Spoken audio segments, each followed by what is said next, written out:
Hey there, everyone. That sexy nerd is back again. And as a special treat for you, I'm going to do every episode of Obi-Wan Kenobi that was covered by New Rockstars.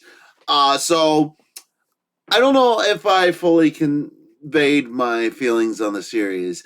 I always thought it was great. You know, I never had a problem with it. I honestly could not see the problems that everybody would have because a lot of it did. What do I wish it was better? Of course I do. But I don't see why everybody was so pissed off about it. What? It was not dialyzed perfection. It was not a complete image of the original or prequel movies, and now you're pissed off. I don't understand. I don't understand why everybody was so pissed off about them. I love the crap out of the show. The only thing I will say is that I feel like they botched the finale. I feel like the finale was not the lightsaber fight between Obi-Wan and Vader. The actual finale was that whole speech Vader gave while his thing was his mask was completely severed. And really, yeah, I mean, and honestly, it reinforces a point that was made in Rebels. And it's the same point. I mean, I guess, but I mean, it's to convey to us that Vader truly is lost. And they've been saying that ever since, the prequels. Obi-Wan himself said it before in the movies, and he's right. Anakin was completely lost. And, yeah, he did kill. I mean, but then again, he does redeem himself at the end of the series. So he never really truly was dead. And that's always been one of my biggest problems after the prequels came out from Star Wars. I guess nobody really thinks of it that way. How is he dead? Yes, he was lost. He was completely and utterly lost. But he was still there. He just needed the right person to bring him out, which happened to be his son, ironically. Never gave a damn, but it does make sense because his son and daughter are the only memory he has of his wife. So it's beautiful in a very it's beautiful in a heartbreaking way, So yeah, I mean, and honestly, I didn't have these thoughts until I saw Obi-Wan Kenobi. So there you go. But as I was saying, it reinforced the point that was made in Rebels with Ahsoka when she did the same thing to him. She cut the mask off, and she was able to, he was like, "Then you will die," and I won't leave you, not this time. And he said, "Then you will die." It's basically, in fewer words, it brought that point home. But I guess since they said it this way, and he said more to Obi-Wan than he did to Ahsoka, there you go. So, I mean, other than that, as I said, I love the series, and I can't wait to see what New Rockstars. I didn't watch any of the episodes, and I've been doing the New Rockstars things for all the trailers. So hopefully this will make up for me missing all of them. I'm also going to do Multiverse of Madness, which should be coming out very soon. I'm still editing the movie extremely, and I'm also going to do the New Rockstars breakdown of it. Also, I'm going to do The Boys. Everything. I have a long schedule, and everything should come out great, and I hope you guys enjoy all my videos. So, without any more delay, let's get into the episode. And remember, please like and subscribe if you want to see more of my content, and let's get to it. Welcome back to New Rockstars. I'm Eric Voss, and this is a breakdown of Obi-Wan Kenobi Episode 1. So we open on Coruscant, and right away we should be worried, because there is only one reason this series would return here.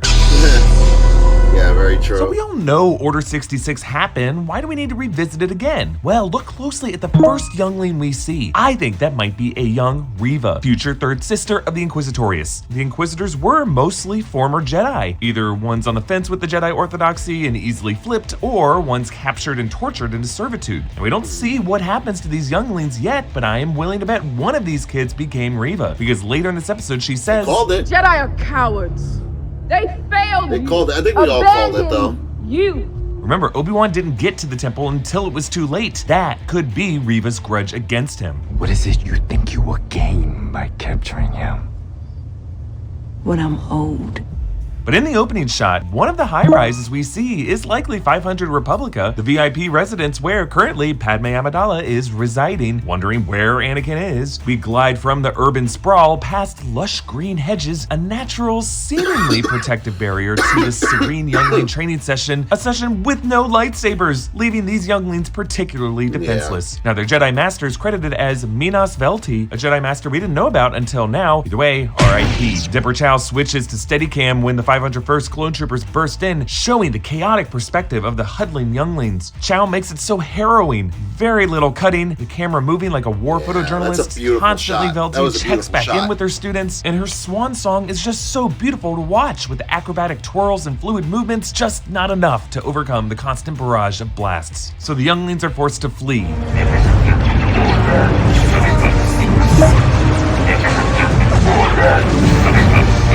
Yeah, you could hear Palpatine's voice on the speakers of the temple. The PA system, really just one plane of Execute Order 66, is enough to activate the clone troopers' inhibitor chips, but after we saw some, like Rex, resist, clearly Palpatine wants his voice on repeat now in the Jedi Temple so that there are no defections. Now, I scoured this massacre looking for Anakin, Nada, and Grogu, Grata, but as the fighting Jedi are gunned down, as we cut to black, you can see two green-bladed Jedis remaining fighting. That one on the right even pulls off a gnarly force push. Obviously, there's way more clone troopers in there. Maybe one of these two were able to get away. Might have even been that Jedi Master who broke free and managed to get Grogu out of the temple. The opening title card hides the shape of Obi-Wan's lightsaber in the eye. All of this blue on screen as sand, a little tease for how Obi-Wan actually buried his lightsaber in the sand. On to Mos Eisley 10 years later. Now, 10 years after Revenge of the Sith is the year 9 BBY, 9 years before the events of A New Hope. The Inquisitor's transport ship soars overhead, its shadow cutting down the street like a gaping mouth, Pac-Man style, ready to devour all of these townsfolk. The twin prongs of the ship reflect the twin spires of Darth Vader's castle on Mustafar. Also in the trailers, the shape of their chairs in their Fortress Inquisitorius on Nur. We meet 3 of the Inquisitors being Jedi hunters created by Palpatine and given to Darth Vader to command. They're all former Jedi, or at least Force sensitive, and they're led by the Grand Inquisitor, Rupert Friend, a Pau'an, a race that we actually saw in Revenge of the Sith on Utapau, but his appearance has been toned down here. Also toned down from how the character looks in Rebels Season 1 when he was voiced by Jason Isaacs. But he was a former Jedi guard, actually present for the trial of Ahsoka Tano when Ahsoka was falsely accused and ended up leaving the Jedi Order. Sung Kang plays the 5th brother, who also shows up in Rebels alongside the 7th sister, all of that taking place about 5 years after this. Mose Zingram plays a new character, Reva, the 3rd sister. I like how this overhead shot really emphasizes the Grand Inquisitor's red tattoos like daggers aimed out at everyone, also reflecting the points of that ship. His eyes are a fiery yellow, better matching the character's eyes in Rebels. He tells the saloon proprietor, "In actuality, I would say the Jedi hunt themselves." The Grand Inquisitor eyes the Jedi in the corner, Nari, Benny Safdie, indicating that he might know at this point who the Jedi is in the room, but he draws it out because the 2017 Darth Vader comics by Charles Soule show how the Grand Inquisitor sees himself as a bit of an academic. This guy was denied access to the temple archives by Jocasta Nu, so now he takes this opportunity to lecture the room on Jedi orthodoxy as a sickness. The Jedi cannot help what they are. Their compassion leaves a trail. The Jedi... Think about it too. It might explain something, like whether it was like either they didn't know who the Jedi were, or they chose to forget. It could explain some of that. Well, I don't know, but usually fear causes people to remember.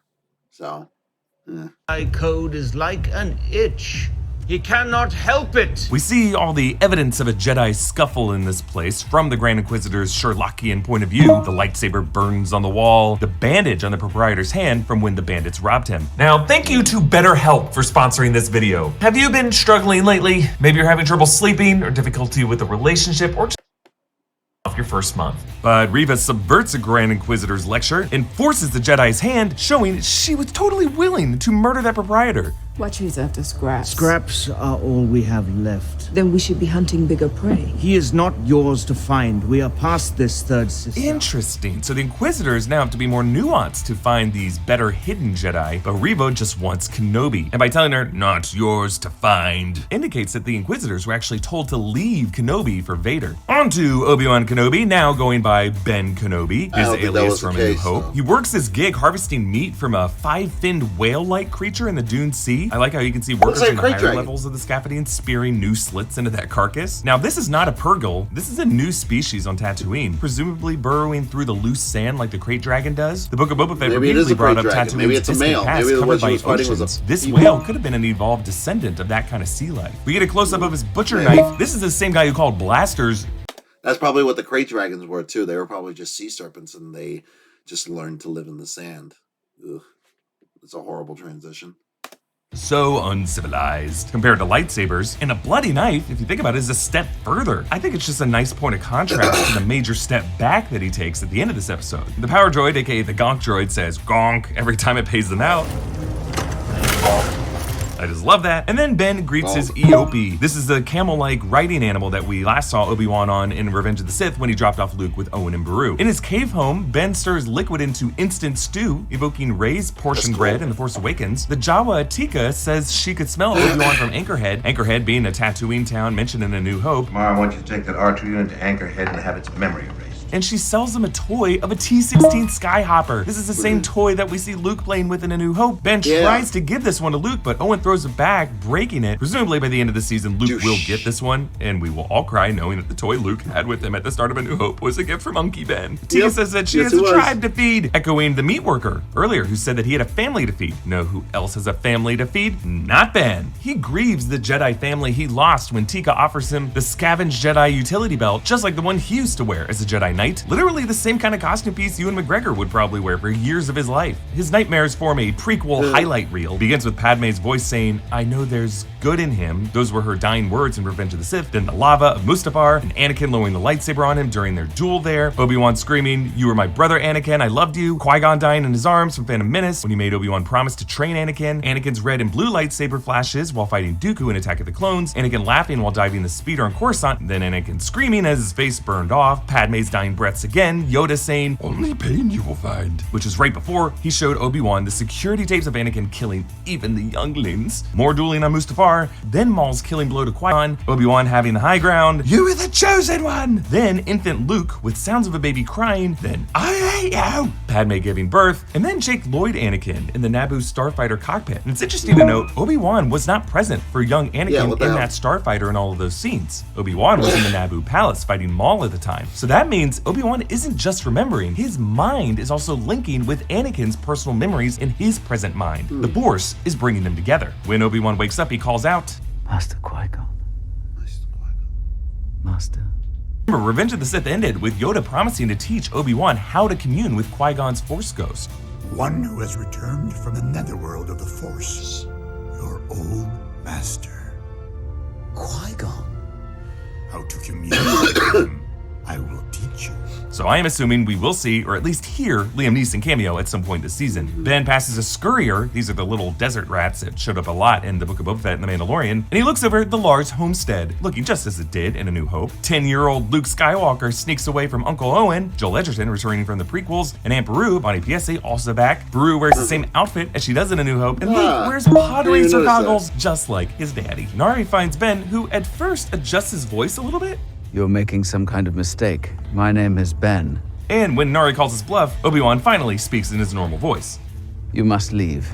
You'll draw too much attention. It's a subtle distinction, but he definitely tried to change it for "My name is Ben." Obi-Wan tells him to bury his lightsaber in the ground, which, as we see later, is exactly what he did. And then on to Alderaan. It's our second time seeing it in live action after a brief scene in Revenge of the Sith. The girl we see dressed in finery is not Leia, it's a decoy, a trick that her mother Padme would also use, often swapping places with her handmaiden Sabé on Naboo. Breha Organa is played by Simone Kessel, Rebecca Jackson Mendoza played her in Revenge of the Sith, and young Leia is played by Vivian Lyra Blair, who you may have seen in Bird Box. In addition to all these Padme parallels, it's so sweet to see how similar Leia has become to her brother Luke. Both these kids sneak away from their foster parents, they climb to the highest point they can, they have droids as their best friends, and they spend all their days staring at ships in the sky. Remember, deleted scenes in A New Hope showed Luke with his friends staring up at the space battle. And Leia, now being so comfortable in these high trees, definitely justifies her smooth transition when she later lives among the Ewoks. Leia spots a medical freighter, a pleasure barge, which she calls boring, as she will later be bored out of her mind as Jabba's slave on his pleasure barge. A I don't casino know if she was ship, not bored. bad. And then a Tri-Wing saying that's a new one. And indeed, the Tri-Wing pissed off. S91X Pegasus is a new one to Lucasfilm, designed by Doug Chang and his team in 2019 for The Rise of Skywalker in collaboration with Porsche. Leia speculates the pilot is an Aquilian Ranger scouting for Mercen pirates. Deep cuts here. Aquilian Rangers were from George Lucas's second draft of his Luke Starkiller script, a non-Jedi race who carried laser swords and used the Force. They actually appeared in the third draft of the screenplay alongside the Rebels on Yavin 4, but were later sort of dropped from Star Wars canon. Meanwhile, Mercen pirates is a Legends detail from Mary Jo Duffy's 1979 comics, but they also exist in canon as a separatist group from the 2019 role-playing game. I mean, she just dropped so many Star Wars Easter eggs in like 10 seconds. Young Leia definitely proved herself the ultimate Star Wars nerd. Her droid Lola is awesome. Down.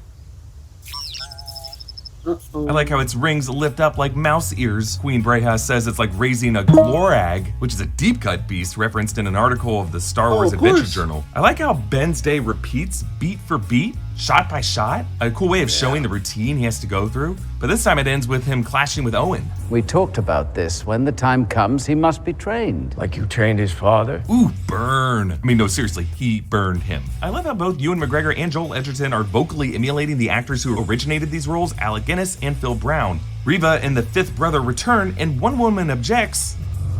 We're not under the Empire's.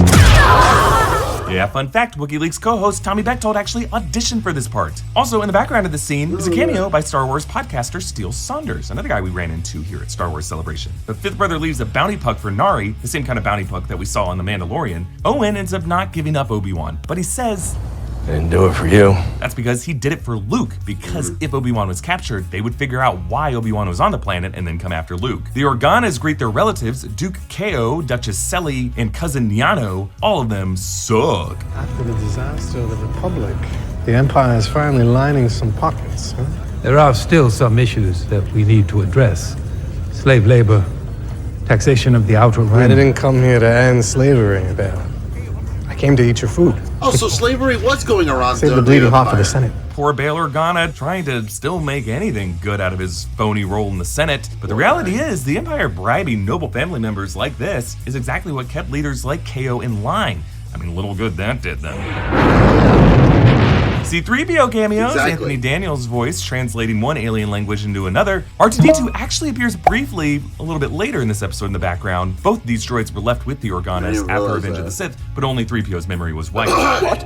Is that Captain Antilles? Young Leia dresses down her shitty cousin, wise beyond her years. She's only 10 here. It's just fun to imagine 9 years later, she will be Carrie Fisher in A New Hope. Leia says she'd rather be digested by a Jacko beast than apologize. Yeah, Jacko beasts are beast. bantha-sized tundra beasts, known for being force-sensitive. Bale tells her that he used to want to chase Purrgil. Those were the hyperspace whales that led to the disappearance of Ezra Bridger and Thrawn in Rebels. Leia gets kidnapped God, by how are they bandits gonna bring led by that Flea back? for the Red Hot Chili Peppers, and You an know actor that in his crap own is right. coming back. Bale and Breha beg Obi-Wan to help, but he refuses the call. It's been 10 years. I'm not who I used to be.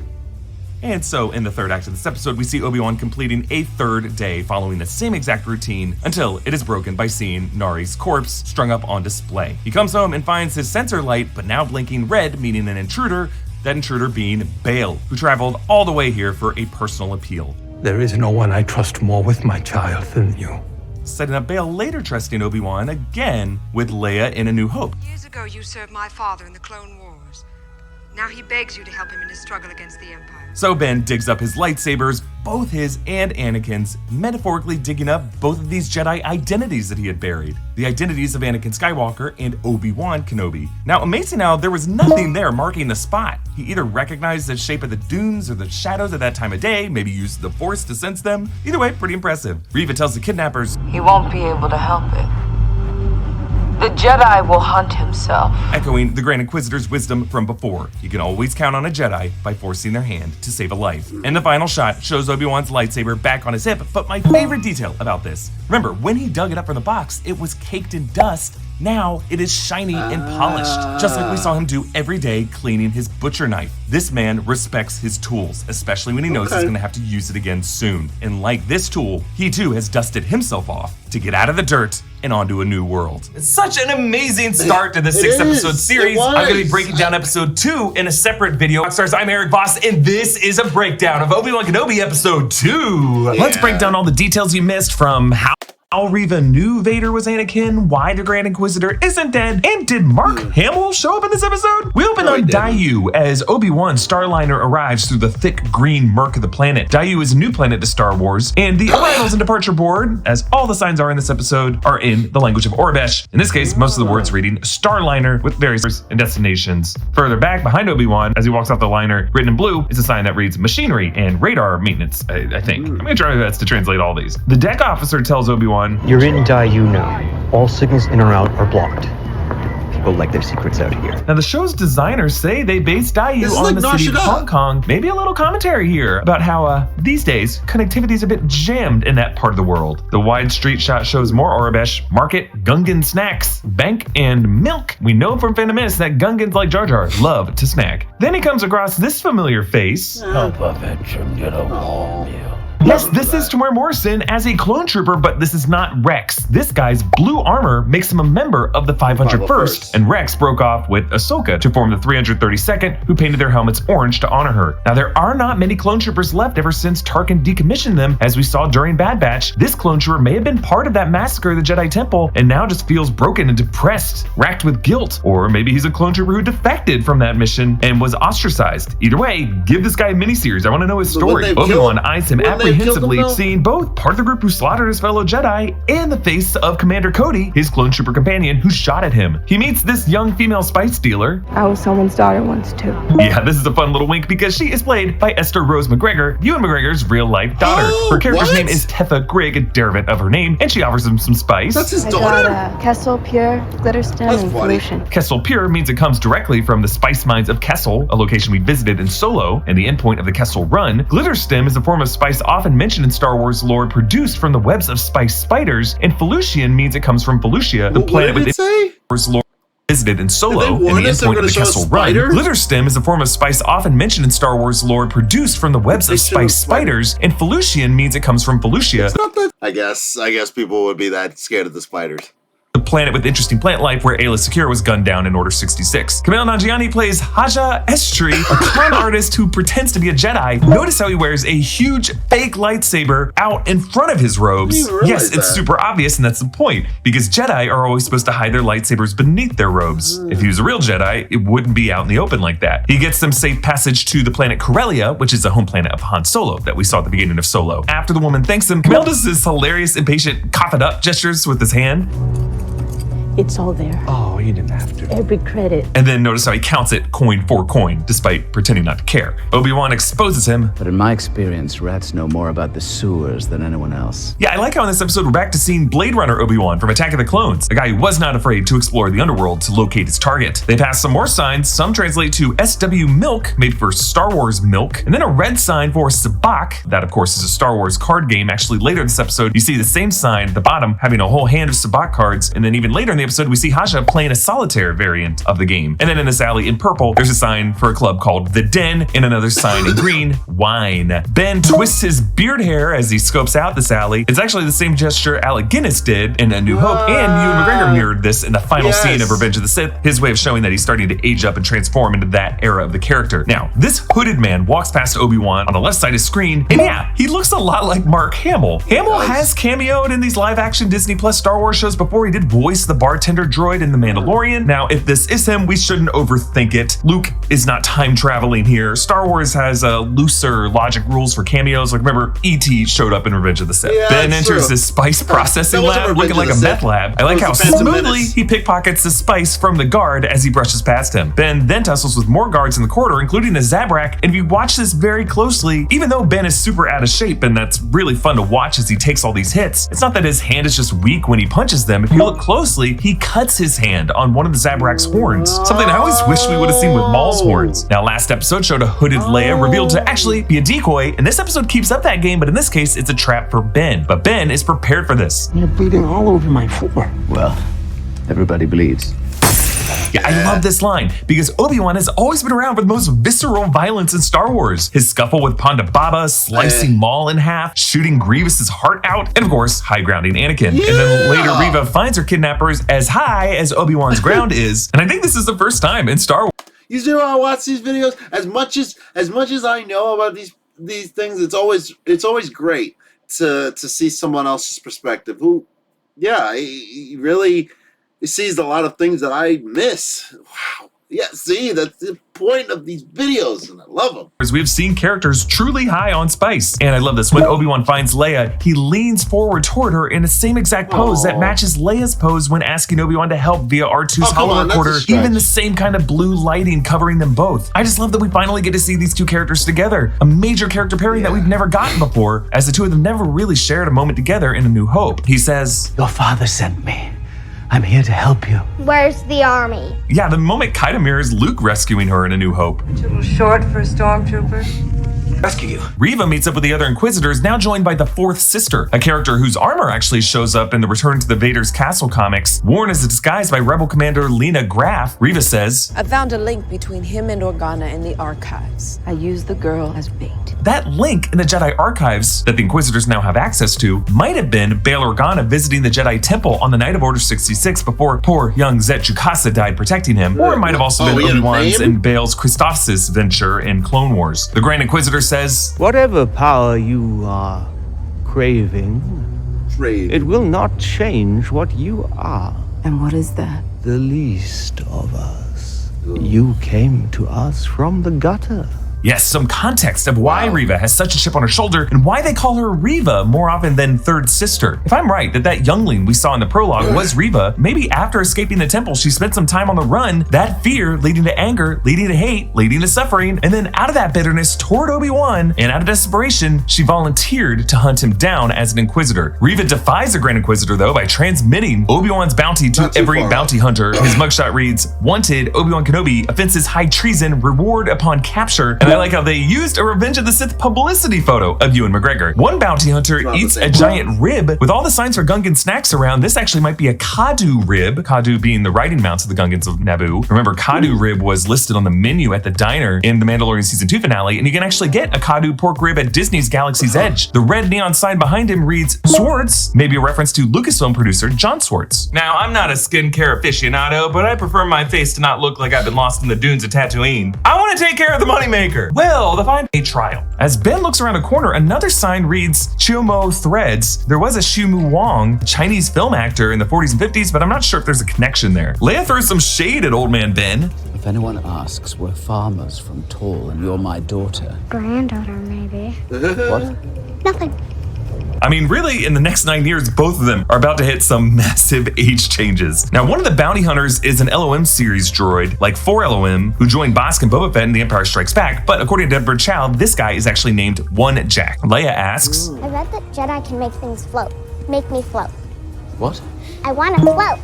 If you think about it, in The Last Jedi, Leia will finally pull off an impressive force-powered space float. Another pink neon sign translates to Jawa's Market. And then on the rooftop, Riva looks past a sign that reads Milk. Meanwhile, Leia gets spooked by Obi-Wan's face on the bounty alert. Another example of Riva's chaotic evil tactics making Obi-Wan's life hell. This chase heads to the rooftops where the bounty hunters fire on Ben as Riva parkours her way over to them. Leia tries to jump away but falls short, losing her grip on the wire. And I love the inverse coloring of this moment. Leia in green falling into the red, Ben's face lit red, bat with a green smog backdrop. And Ben finally uses the Force on this series to catch her, a move that Cal Kestis actually does in Jedi Fallen Order to save Prof, revealing himself as a Jedi for the first time. And by the way, that sequel game, Jedi Survivor, is set 5 years after Fallen Order, which roughly sets it around the same time when this series takes place, maybe making it a bit more possible that Cal Kestis could show up on the show. The Orbish sign in this alley, by the way, translates to noodle, obviously really noodle bar, but also reflecting how Obi-Wan finally uses the powers of his noodle. And later in this alley, Riva scans Haja's noodle, but Haja saves him from that LOM droid and points him to the cargo port where an Orbish sign reads Mach Inc. It's a machine incorporated. He says that shuttle will take them to the planet Mapuzo, confirming the translation of the Inquisitor table that I did from a trailer, Mapuzo being a deep cut location from the role-playing game. The fact that trailer footage shows that on the Inquisitor's screen means that they're gonna chase them there, which is bad news for the people who want to help Obi-Wan there. And we'll see, maybe it's some other runaway Jedi, maybe Cal Kestis, maybe Ahsoka. There's quite a few of them still alive out there. The Grand Inquisitor turns his spinning lightsaber on Flea's kidnapper character, whom we learn is named Vect Nokru. This spinning effect is one of the more lethal aspects of the Inquisitor's sabers, and yes, they can use this to fly. Leia bosses Ben around. Now come on. What now? Nothing, you just remind me of someone. She was fearless too, and stubborn. Was your friend a Jedi too? No, she was a leader. I love it. So Obi-Wan compares Leia to her mother, Padme, a queen turned senator of Naboo, a leader. But he may also be thinking of his lost love, Satine. But really what I love most about this line is he answers whether or not she was a Jedi with no, she was a leader, which means Jedi in his mind should not be leaders. Which makes sense. After the Clone Wars, after Order 66, Obi-Wan probably feels quite a bit of regret that the Jedi got so involved in that military conflict and that they never should have been generals in the Republic military. Moses Ingram is legit creepy as Reva. Obi-Wan. Come out to play! I love how the increasing red glow of her saber precedes her entrance into frame. This whole moment feeling very similar to Vader playing hide and seek with Luke in Return of the Jedi. Yeah. She says she wants to take him to Vader, revealing Lord Vader will be pleased. You didn't know. He's alive, Obi-Wan. Anakin Skywalker is alive.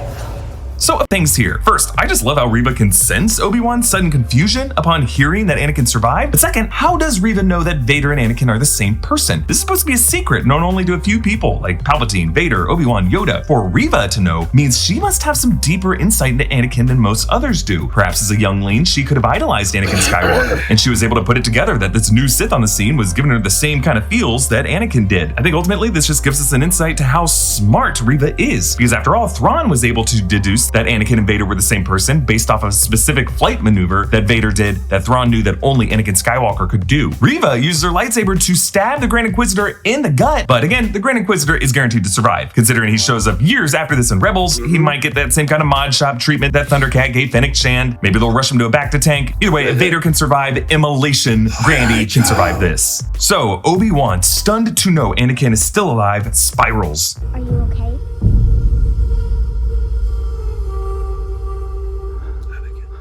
Anakin. That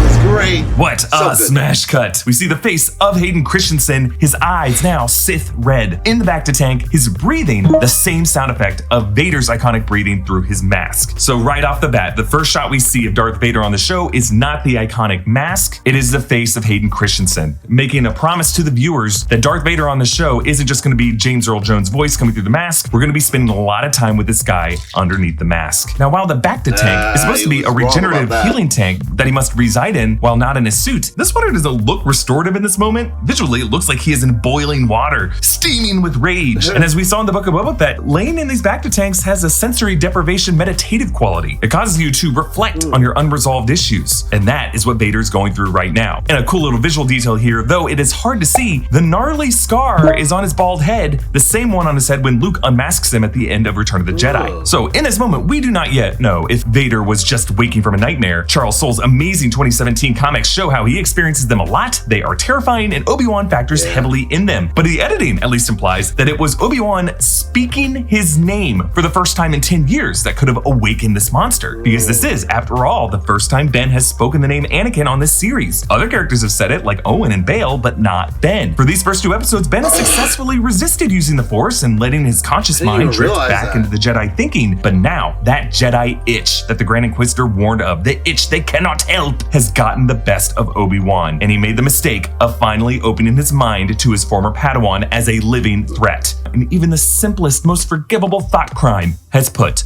a bullseye on him. That's all the stuff I love coming out of episode. Welcome back to New Rockstars. I'm Eric Boss, and this is a breakdown of Obi-Wan Kenobi episode 3, in which Darth Vader proves himself the worst parade grand marshal. Let us break down this episode scene by scene for all of the Star Wars connections and visual details that you might have missed. Movement in the diagonal light cast on that slanted wall ahead forms a parallel movement and shot composition to the opening shot of the Mustafar castle, which also forms a triangular shape. It's just a really cool way of showing these two characters linked by the Force, now fully aware of each other, their collision inevitable. He's coming, Master. Here, Obi-Wan is once again calling out to Master Qui-Gon, but he is only met by silence and painful voices from his past. Reva telling him that Anakin is alive, Yoda saying, "Only pain will you find," his warning to Obi-Wan before showing him the security tapes of Anakin killing the younglings, Qui-Gon making him promise to train this boy in his dying breaths in Phantom Menace, and all that shit talk Anakin said to him before their duel on Mustafar. And under all of this, we see Vader being assembled into his suit, clamps, removing his breathing tubes first, and then all the other parts, and then finally his breathing apparatus last, meaning Vader has to hold his breath for all of this while his lungs burn every morning. Now, we got glimpses of this assembly at the end of Revenge of the Sith, but this montage more clearly shows what Obi-Wan's Force Ghost tells Luke in Return of the Jedi: he is more machine now than man. And you can see how his control box has these prods deep enough to poke into his abdomen flesh. One thing we don't see here is how this suit and helmet all have needles that actually dig into Vader's skin to fuse with his tissue. And as the iconic mask lowers, we hear this little whistle sound effect. Yes, this is the same airlock seal sound effect from Vader's first mechanized breath in Revenge of the Sith. And you'll notice how the mask's forehead has now been extended just a bit lower. This is to better match the look of the mask design in the original 1977 Star Wars. In a lot of these movies, if you look closely at Vader's helmet and mask, little details about his mask and his armor change just a little bit. In this case, it's the closest to what we saw in the original film. And you'll notice his mask eyepieces are reflected these red lights. At first, I thought it was the red display of the interior of the mask, but actually it's the floor lights before him in this chamber. But the effect is the same because it foretells the red lightsaber he will use on his old master at the end of this episode. This opening shot shows the red glow of the saber in his eyes. The last shot we see of him in this episode will show the flames of his anger. So we go from order, this clean red lightsaber shape, to chaos, violent flames. Vader's rejuvenation chamber in Mustafar Castle look just as they do in Rogue One. The lava cascade in the Twin Spire Castle that Lucasfilm's Doug Chiang based on original Ralph McQuarrie art, making it look like, in his words, a tuning fork for the dark side of the Force. The 2017 Darth Vader comics by Charles Soule show how Vader constructed this castle deliberately at the nexus of dark side energy in hopes of opening a portal so he could be with Padme once more, but of course he failed in this endeavor and afterwards sealed himself away in solitude. And I love this. The wide shot of his throne room actually looks like Vader's mask in extreme close-up. The two angry red slits for the eyes, Vader's throne forming the nose piece, and the steps forming his trapezoidal mouthpiece. Here, Vader and the third sister Reva chat. He will pay for the Grand Inquisitor's The Grand Inquisitor means nothing.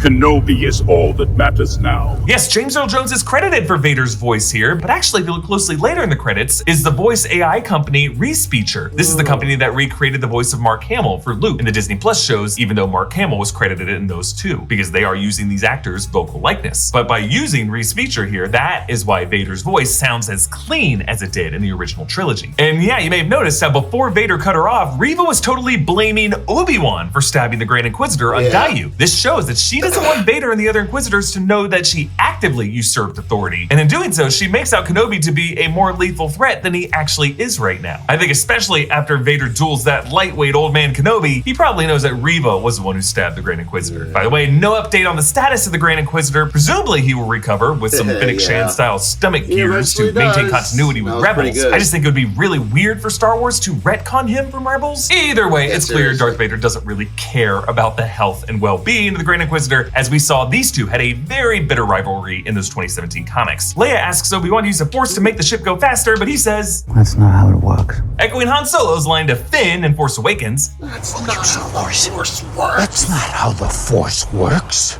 But he elaborates, "Have you ever been afraid of the dark? How does it feel when you turn on the light?" I feel safe. Yes, it feels like that.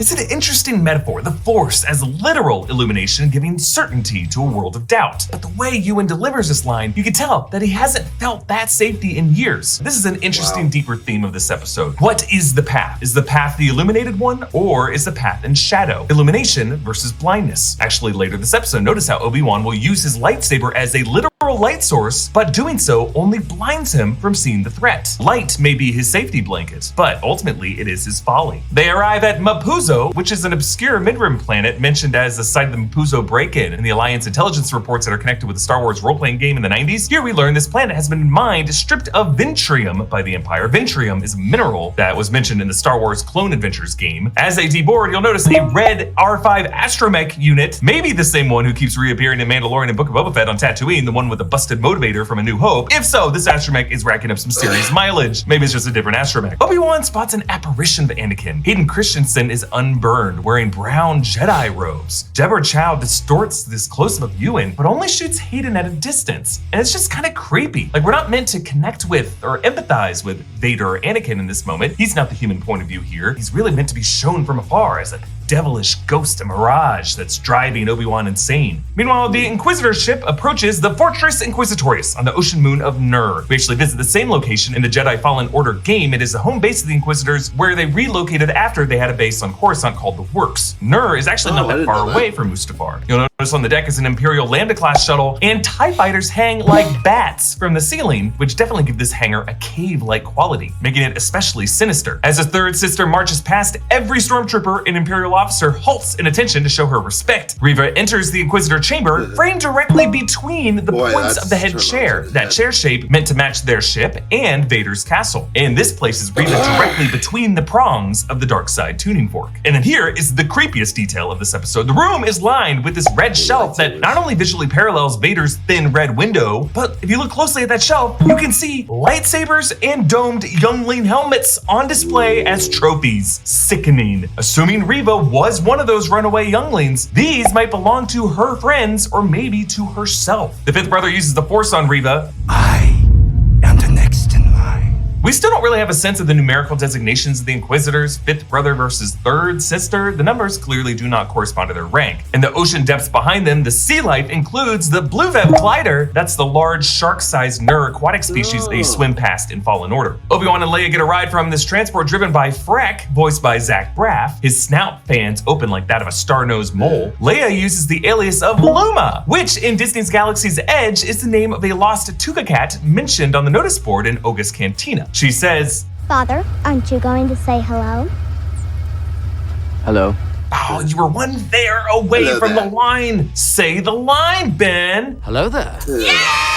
Obi-Wan passes Freck's Imperial Signa, and if you look closely, you can see Freck has actually hand-painted it. So Freck himself did some arts and crafts, painting this banner himself to show his allegiance, as opposed to him being handed a printed banner that he has to reluctantly put on his transport. No, this guy is a true believer. Now, one of the stormtroopers who they meet is played by an old pal of me and Tommy's from the LA comedy scene, Shane Hardline. Oh, no, we'll find him. We always do.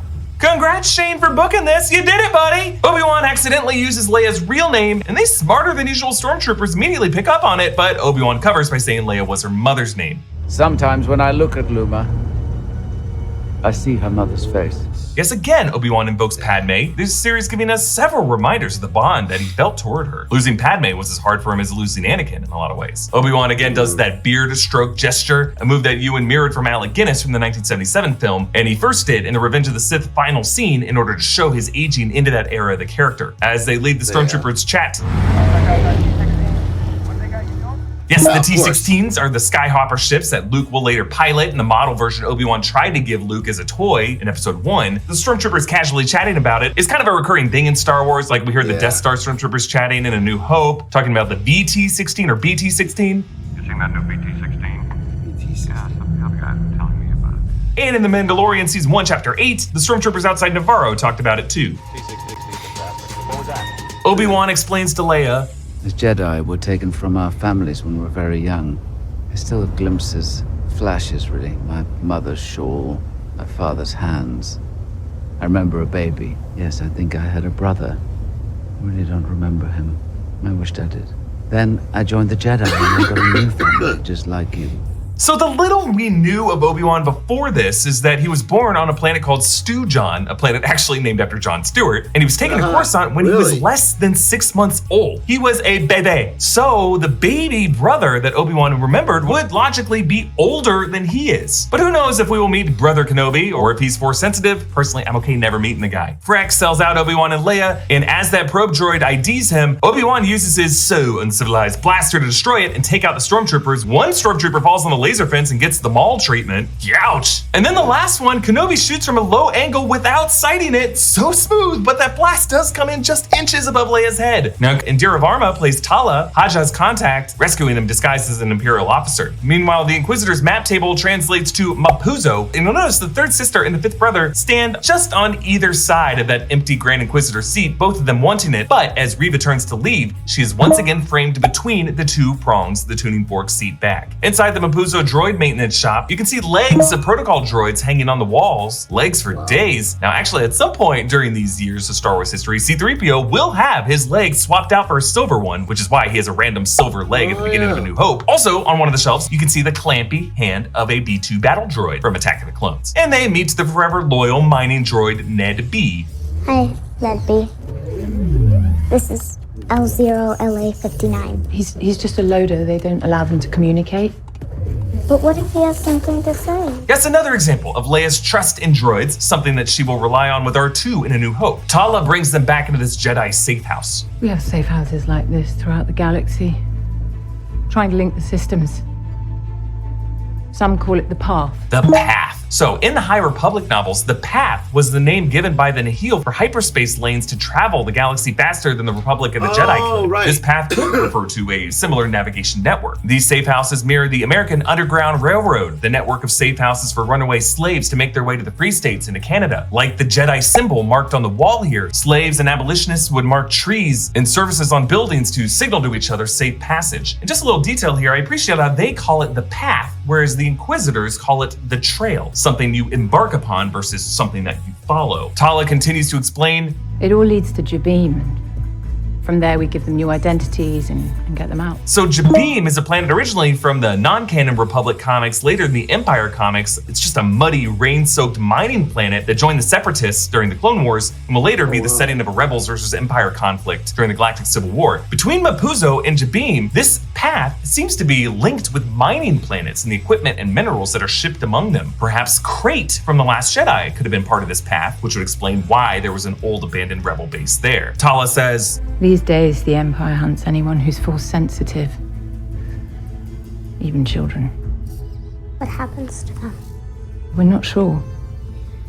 No one ever sees them again. Yes, sounds like the Emperor's Project Harvester, or some version of it, might be back in effect. Remember, that was his Clone Wars plot to have Cad Bane kidnap Force-sensitive babies for a future Sith army. These Force-sensitive youths tracked via a holocron. In the 2017 comics, Jocasta Nu returns to the Jedi Temple to uncover a holocron to try to rebuild the Jedi Order. This is a holocron that Palpatine tells Vader to recover with Jocasta still alive, but Vader kills Jocasta and crushes that holocron, revealing that he actually does not want more Inquisitors to have to work with, just to give you a sense of what Vader thinks of these guys. You'll notice this safe house has been marked by various other Jedi, which in my opinion is not very smart to leave any trace if you don't want the Empire to track you, but you know, I get it. I was able to make out a few of these. There's Roganda Ismarin, who was an Alderaanian Jedi initiate who survived the Purge, who's a Legends figure from the 1995 Children of the Jedi novel. Valen Halcyon, aka Hal Horn, secret son of the Jedi Neha Halcyon from the 1996 X-Wing Rogue Squadron comics, also a Legends figure, a Purge survivor who became a Corellian security force officer and an inspector, later became father to Corran Horn. And Jyn Altis, a Jedi Master from the Legends 2009 Clone Wars No Prisoners novels, head of the Altesian Jedi who do not follow the Jedi High Council but still serve the Republic. And Obi-Wan finds among these a message from Quinlan referring to Quinlan Voss. Now Master Voss, no relation, he forgot an S. This was a character who was first inspired by a background hooded figure on Tatooine in Phantom Menace, later given a fuller backstory in the Republic comics, and planned to appear in Revenge of the Sith on Kashyyyk, but his role was reduced to just a quick mention. Master Voss has moved his troops to Bos Pitti. Quinlan appeared in an episode of Clone Wars and was planned to have a much bigger arc in Clone Wars before the show was canceled, but that storyline became the basis of the 2015 novel Dark Disciple, where he was love interest of Dooku's one-time apprentice, Asajj Ventress. Now, Quinlan was always suggested to have survived Order 66. His name appeared alongside Jedi survivors that the Inquisitors were hunting during those 2017 Darth Vader comics, and then later in those comics, he was mentioned by Farron Barr. Now it is confirmed that Quinlan is alive still, smuggling younglings to safety. Actually, he may be the one to have saved Grogu from the Jedi Temple. And now I'm wondering if this could be the character played by O'Shea Jackson Jr. Maybe we'll find out next week. Obi-Wan reads his message. Only when the eyes are closed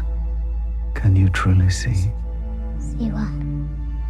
The way. A cryptic line. But yes, it is a recurring theme for Jedi to mask their physical vision to make them more in touch with the Force, like Luke lowering his targeting display, Kanan losing his eyesight, but also invokes the theme of blindness versus illumination in this episode. Obi-Wan sees the Force as a light that saves him from his fear of darkness, but Quinlan is now telling him that he must embrace uncertainty to see the way, perhaps a way to a reunion with Qui-Gon. Now, like the mention of the path this episode, closed captioning capitalizes way, capital W, which could be a clue clue for what this actually is. Now, Quinlan is known for psychometry, the Jedi skill of understanding someone's past through an object that they touched or possessed, like what we saw with Rey and Luke's lightsaber in Force Awakens. So Quinlan could be hinting at his own abilities here, but the capital W way could also refer to this is the way of the Watch, the Mandalorian cult, of the armor in the young Din Djarin. In Wookiee Leaks, I go to a pretty reachy theory about how I think those two could be connected. But Obi-Wan gets the dizzies again as Vader arrives in this camp.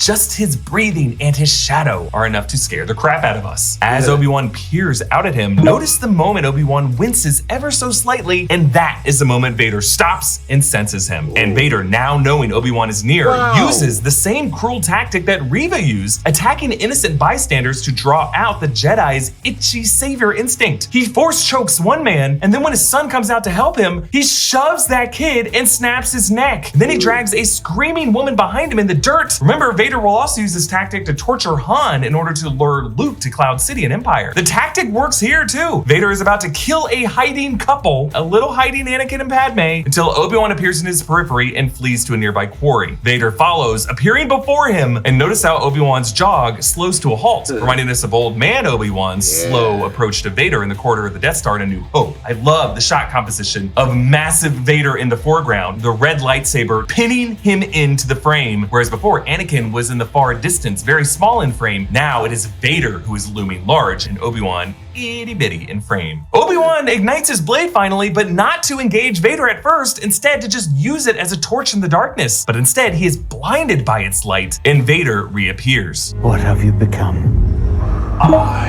am what you made me. Now, while that Reese feature technology reproduced James Earl Jones' voice, they likely still had Hayden deliver these lines on set. And for this line, it definitely sounds like they mixed in a bit of Hayden's voice, just like how they mixed Matt Lanter, Anakin's voice, with James Earl Jones' voice in the scene in Rebels when Ahsoka broke open his mask. Then you will die.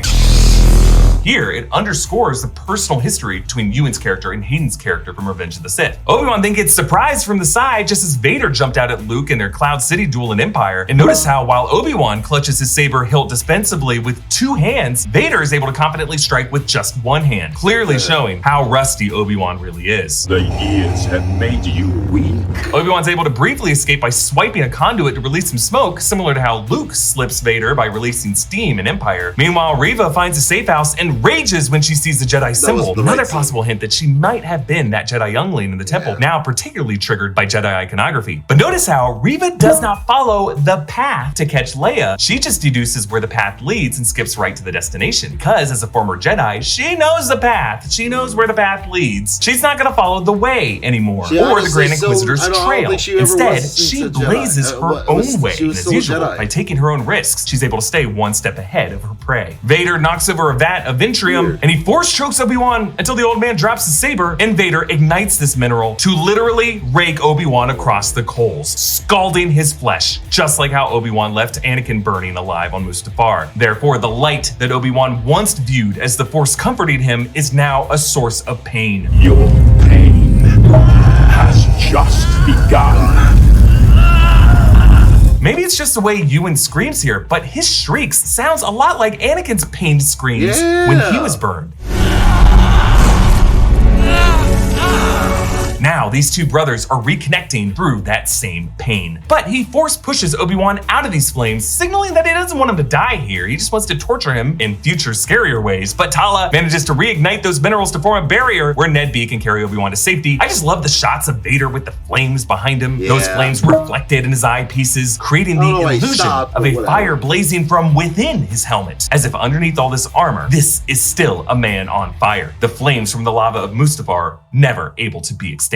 That's all the cool stuff I found in this episode. Again, support New Rockstars. I'm Eric Voss, and this is a breakdown of Obi-Wan Kenobi Episode 4, in which Obi-Wan sneaks Leia out of a fortress using the same tactic I used to sneak Chipotle into an AMC. All of my favorite jackets are now stained with tomatillo salsa. Worth it! Let's break down this episode shot by shot for all the Star Wars Easter eggs and visual details that you might have missed, and a reminder that the best way you can support us here at New Rockstars is to check out our Obi-Wan inspired Empire's Most Wanted shirt at newrockstarsmerch.com. Getting it will give you the added option of writing a custom shout out for our Obi-Wan Kenobi after shows. Now we gotta start actually in the opening Lucasfilm title slide, you know, the one with the red and the blue lights flashing over metallic face characters. In this episode, they changed it to add our friend Ned B and Lola, our adorable little droid who flashes blue here, but by the end of the episode, we learn is Reva's tracker in the final shot with an eyepiece glowing evil red. The episode opens with Obi-Wan wounded on the shuttle to Jabeam, still reeling from his roastin' last episode. Now, Jabeam is a muddy mining world from the now non-canon Dark Horse Republic comics, later the Empire comics, and in those stories, a major site of a Clone Wars battle. But here, we don't really see the muddy surface, only some polluted clouds on their way in, and this secret base that is hidden in some caverns. They cart Obi-Wan through the landing bay, passing some other refugees on the path, and other volunteers like Tala, who help these Force-sensitive victims escape to a peaceful life. But among the luggage and the gear, looks like a rounded container of some kind. It does have a handle, but this might be the egg-shaped bassinet of our Lord and Savior Grogu. If this is the path for Force-sensitive refugees and Jedi survivors of Order 66, this is likely the same path Grogu would have been taken on to later end up with Din Djarin 40 years from now. Now, I guess I'd be surprised for it to just be sitting there, loose, unattended, in the landing bay 10 years after Order 66. But who knows, maybe it's sealed shut and they just can't get it open, and they don't know who or what is inside. Just that it is important, and maybe I presume the baby Grogu would have some kind of a food supply. Then Obi-Wan plunges into the bacta tank, and I like this bacta tank. It's a good old school bacta tank. You know, the vertical setup with the wires and the harnesses, the same kind that Luke had on Hoth. None of the luxury tanning bed style bacta tank that Boba Fett had. And I love this, the close-ups of Obi-Wan's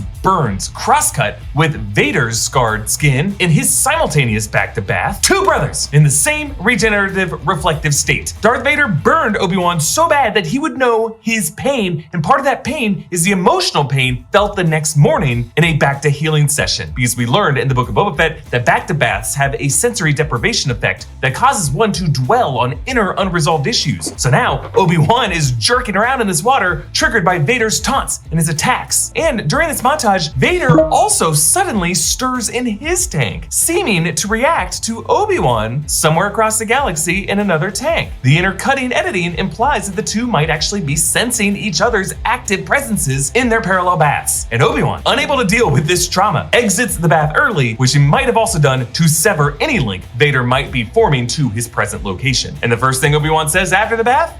Where's Leia? Which reminds me of Finn in The Last Jedi, who woke up in a bacta healing suit, and the first line he says in that movie is, "Where's Rey?"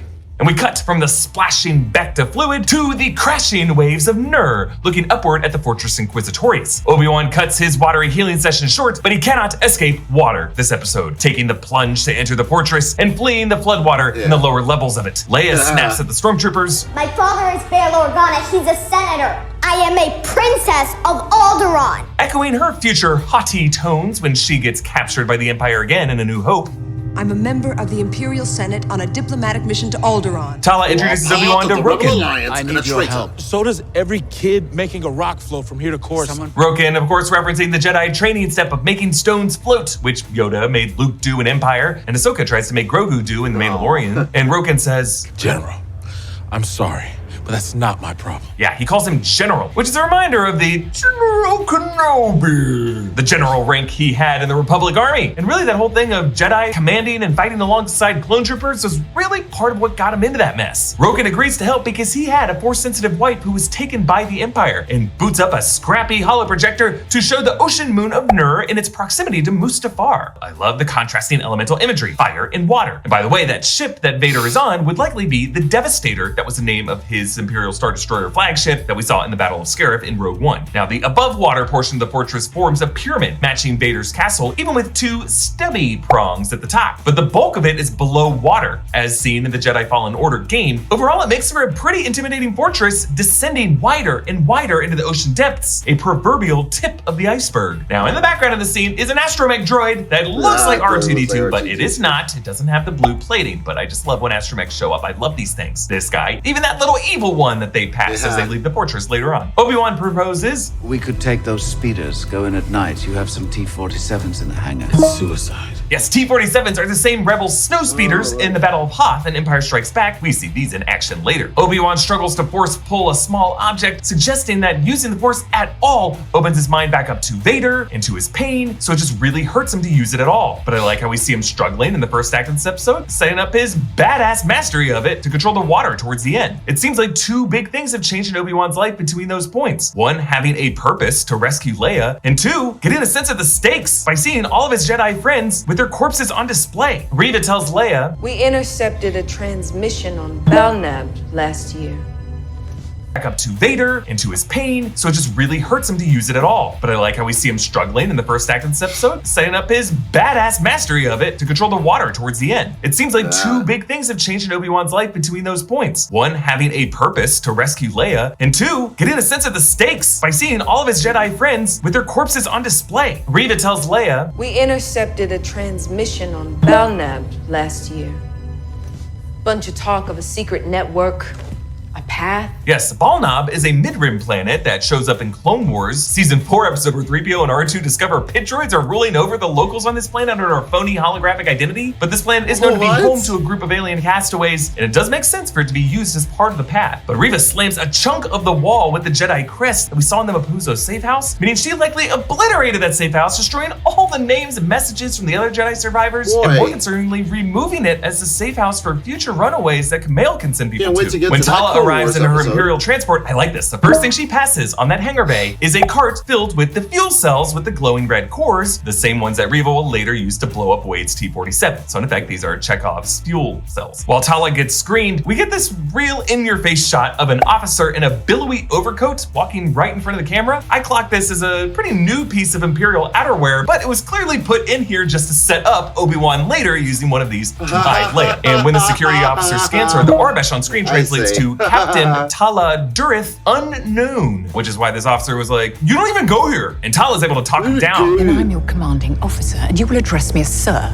Yes, sir, of course, but... Perhaps I should just inform the Grand Inquisitor of your insolence. Interesting gamble by Tala here, because technically the Grand Inquisitor's seat is absent due to medical leave, either yet to be filled by another Inquisitor, or with that Powan Grand Inquisitor alien and hopefully returns at some point to stay true to the Rebels continuity. But the fact that this officer does not know that speaks to the Inquisitor's secrecy about their internal drama. Underwater, Obi-Wan uses a rebreather, the same tech that he and Qui-Gon used when swimming on Naboo, and he swims past a Blue Vev glider, a shark-like creature that Cal Kestis swims past in this location in Jedi Fallen Order. Obi-Wan's path this episode pretty much parallels this stage of the game. And near the port, you'll notice a squid-like creature that might be a Vixus, which also has a toothy maw. Now the Vixus and similar creatures like the Blixus and the Rathtar share a common ancestry with the Sarlacc, which is just another reminder that Tatooine was once an ocean-covered world, and its fauna have aquatic features reflecting that, like that whale carcass we saw in episode 1. Reva tries to scan Leia's mind. It's the sister contest. You're strong. Echoing Kylo Ren's struggle to read Rey's mind in The Force Awakens. And Reva says, "The braver you seem, the more afraid you are. I learned that at a very young age as well. I had a droid when I was younger too. It was taken from me like everything else." Yeah, little hints at Reva's past, perhaps as one of those youngling runaways from that Order 66 prologue scene. But I wonder, what was this droid she's talking about? Could it have been Huyang, the architect droid who taught Jedi younglings on the Crucible in Clone Wars? Huyang will return in the live-action Ahsoka series, and one of those other younglings, the Wookiee Gunji, is appearing in Bad Batch. He survived. So if Reva was a temple runaway, she might have spent some time on the Crucible with Huyang. Using Netflix without ExpressVPN is like going to the store and only allowing yourself to shop on the odd-numbered aisles. You're missing out on those even-number idle droids who are on patrol. We actually saw some secret droids used by the Seventh Sister in Rebels. Listen to the sound this one makes. It's the same sound as the interrogator droid that tortures Leia in A New Hope. And that interrogation in New Hope definitely matching the one Leia nearly goes through in this episode. The comm devices they use are the same communicators that Han and Luke used on the Death Star in A New Hope. You'll also notice in this episode they all use their code cylinders, which are actually just originally costume props from the original trilogy, but in Rebels Season 3, we finally saw them used practically, which is something that they continue to do in The Mandalorian. Obi-Wan has to hide from some stormtroopers who have some chatter.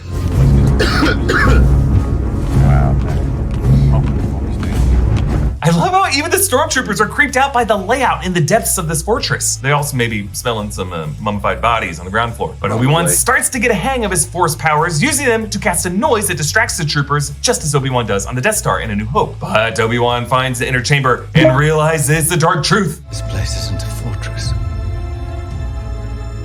It's a tomb. And I love how Ewan delivers this with the same cadence and dread as... That's no moon.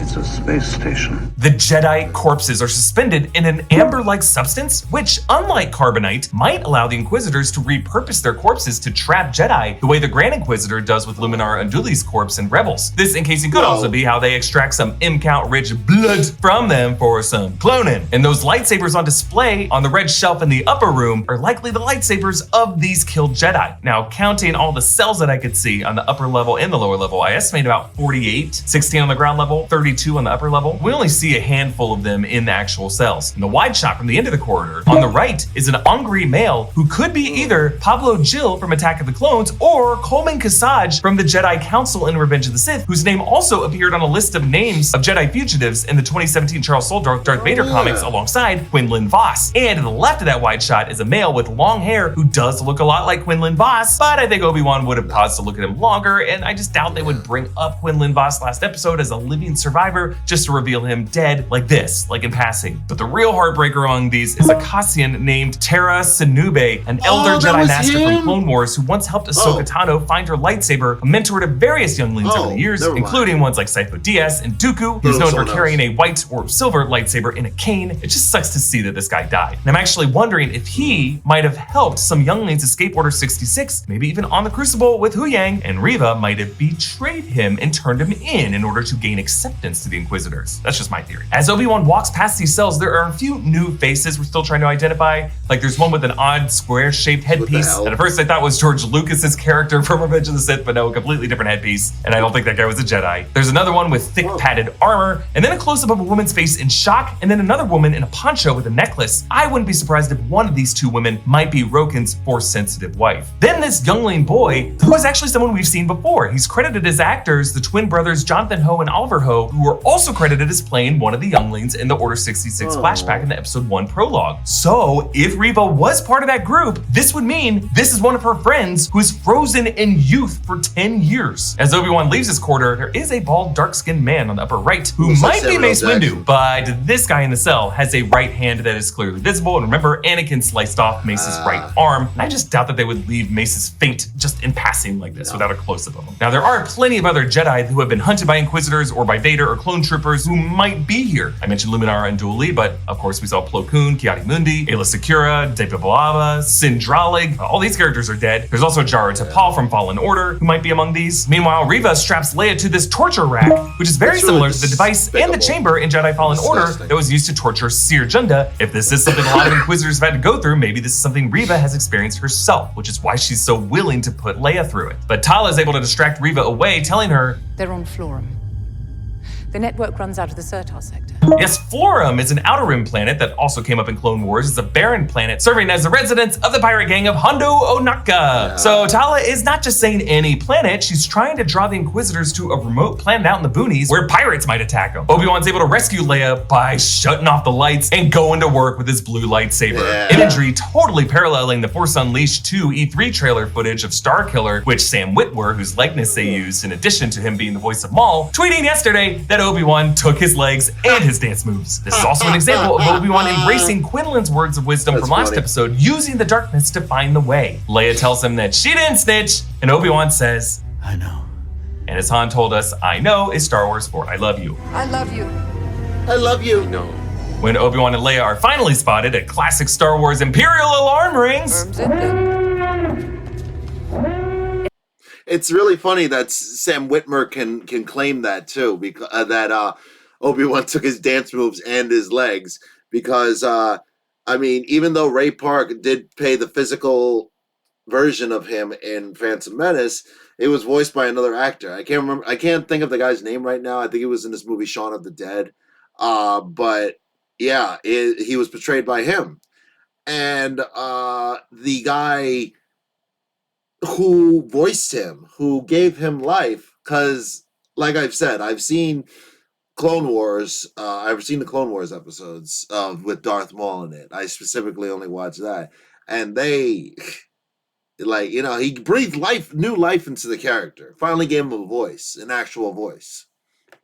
It's him. I love how Obi-Wan uses defensive maneuvers to take out the stormtroopers and that secret droid, using the stormtrooper's blast to take out the droid and then deflecting all the other blasts, him getting more and more confident as this episode goes. Meanwhile, Reva's reinforcements include a black and red armored Purge Trooper. They take on Obi-Wan in this glass-lined corridor, and you see his rising comfort level with the saber. He does a no-look backswing deflection at a trooper behind him, and then actively batting a blast like a baseball at a control panel. Obi-Wan finally musters up his strength to use the Force to slow the breaking glass and the leaking water, and then as they come through the door, he directs those cracks back toward them and floods them, controlling the flow of the water, just like how in Jedi Fallen Order, Darth Vader was able to use the Force to hold back the water in the same way. The fifth brother and the fourth sister charge down the main concourse, passing right by Tala and Obi-Wan with Leia tucked in the coat. You can see them in the background there. But there are a lot of weird things going on in this shot. Like there are these two overlit stormtroopers who come into the frame on the left side after the characters leave it, and then there's just various groupings of officers, and all of these groupings just look plated in. Most of these large locations are of course shot in the volume, which is awesome looking usually, but I think in this case what throws it is that one random squad of stormtroopers in the distant background marching leftward across frame. And if you were to map out their vector, they're really just marching toward the window wall to what the hell? look at fish, I guess. Like clearly the people who made this scene just wanted general background movement to show the chaos, but this is also in a shot where they wanted us to look at Tala and Ben and Leia there. And I'm not saying this to be overly critical, I just think when shots look weird like this, there's usually a very subtle logical reason why, and I think it helps us to better appreciate the overall very difficult task of VFX artists when we identify that specific reason instead of just shrugging it all off with a big, it all looks bad. Doesn't all look bad. Overall, this design of the setting is gorgeous. But it's just, in this case, I think the design outweighs the practicality a little bit, which at the end of the day, I think is okay.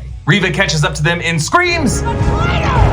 Yeah, she's doing her best impression of Kylo Ren yelling at Finn in The Force Awakens. Traitor! Sully and Wade drop in their T-47s, leading to this shootout where this poor mouse droid gets hit and recoils, steering back in the same way as it does when Chewie roars at one in A New Hope. Tala, Obi-Wan, and Leia cram into the backseat of Sully's T-47, and Wade holds off Reva just a bit too long, allowing Reva to chuck a fuel cell at him. Boom! Reva does not send all those hanging TIE fighters or probes or anyone after Sully's T-47, which seems completely bonkers, until we realize in the next scene that she intentionally let Leia and Obi-Wan escape so that they could track her with Lola to Jabeam or wherever their next step on the path is. I've speculated the path could lead to places like Crate or maybe Tython, which would explain why there's that Jedi beacon on Tython. Now remember, we did see Reva holding Lola earlier. Presumably that was when she slipped the tracker on it. And I assume that she did this as a contingency in case Leia and Obi-Wan were able to escape, because otherwise she would have no reason to chase them down and try to attack them. I love this. Vader storms into the boardroom, marching faster than I think we've ever seen Vader charge in live action. And it is pretty terrifying to see him move this fast. But ultimately, I love the elemental imagery around Vader right now. He ended last episode surrounded by fire. Now he's surrounded by gloomy water, taking him back to his back-to-bath in the opening images. Fire represents his division from Obi-Wan, water represents his reunion with him. And as they mourn Wade on the freighter, Lola's eyepiece, which previously glowed blue, matching the protective color of Obi-Wan's lightsaber, now glows red, the color of the hostile blades of Reva and Vader, who now are watching very closely. I'm Eric Voss, and this is a breakdown of Obi-Wan Kenobi Episode 5, which finally reunites Ewan McGregor and Hayden Christensen in pre-Attack of the Clones flashbacks, which is really great until you realize this is also the face who kills even the younglings. As always, there were so many subtle visual details, deeper layers of meaning, so we gotta break down this episode shot by shot for everything that you might have missed. And a reminder that the best way to support New Rockstars is to get our Empire's Most Wanted shirt over at newrockstarsmerch.com. Getting one of these gives you the added option to write in a custom shout out that will appear in our Star Wars after show WikiLeaks. The episode opens back on Coruscant sometime before Attack of the Clones. We know that because Anakin still has the blue lightsaber hilt that he used before it was busted in the Geonosis factory in Attack of the Clones, and he has shorter hair with a Padawan braid, and yeah, an arm still intact. Also, this is the same exact terrace of the Jedi Temple where we opened episode 1 of this series, where the first Jedi youngling we saw, our suspicions confirmed this episode, Reva, the third sister. In this case, the shot of the city pulling back from the green hedges is in daytime, contrasting the nighttime of the previous shot, so this flashback is more of a pleasant memory, at least at first, before the darkness set in. The shot from Anakin's perspective has been angled a bit so that different high-rises are in frame, now including this one on the far right, 500 Republica, the Senate residence building where, at this point in history, Padme would be living as a young senator from Naboo. When we catch up with Anakin and Obi-Wan in Attack of the Clones, he says he hasn't spoken to Padme since Phantom Menace. So this now tells us that he spent all those years longing for his royal dream girl in her tower. This shot echoes his son Luke's future longing as he gazed out upon another horizon. These Skywalker boys, they just love too long. Anakin teases, "Was beginning to think you weren't coming,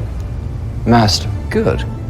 Then maybe I stand more of a chance this time. a meaningful exchange. Obi-Wan says that since Anakin could not sense his arrival, late or otherwise, Kenobi's intuition might be more sharply attuned today than his Padawan's is. It also tells us that Anakin might have bested the old man in their more recent sparring sessions. Ewan and Hayden have been de-aged, but just a little bit to remove some wrinkles on their faces, and in Hayden's face to tighten up his chin a little bit. And you can see that artificiality specifically on Hayden's smirk. And that's because mouths, smiles, and talking are just always the hardest for animators to render to be photorealistic. But really, it was just awesome to see these two together again, and I'm glad that they just let the actors act. Obi-Wan circles Anakin, carrying his lightsaber in one hand, Anakin with two hands, inverting the defensive posture Obi-Wan had to take while fighting Vader in Episode 3. Vader in that duel only using one hand. This memory echoes in the mind of Darth Vader as he's on his Star Destroyer, the Devastator. This flashback is interwoven throughout the episode, structuring it as a present lesson that both men are still learning from and having a dialogue with. Vader tells the third sister, "Kneel."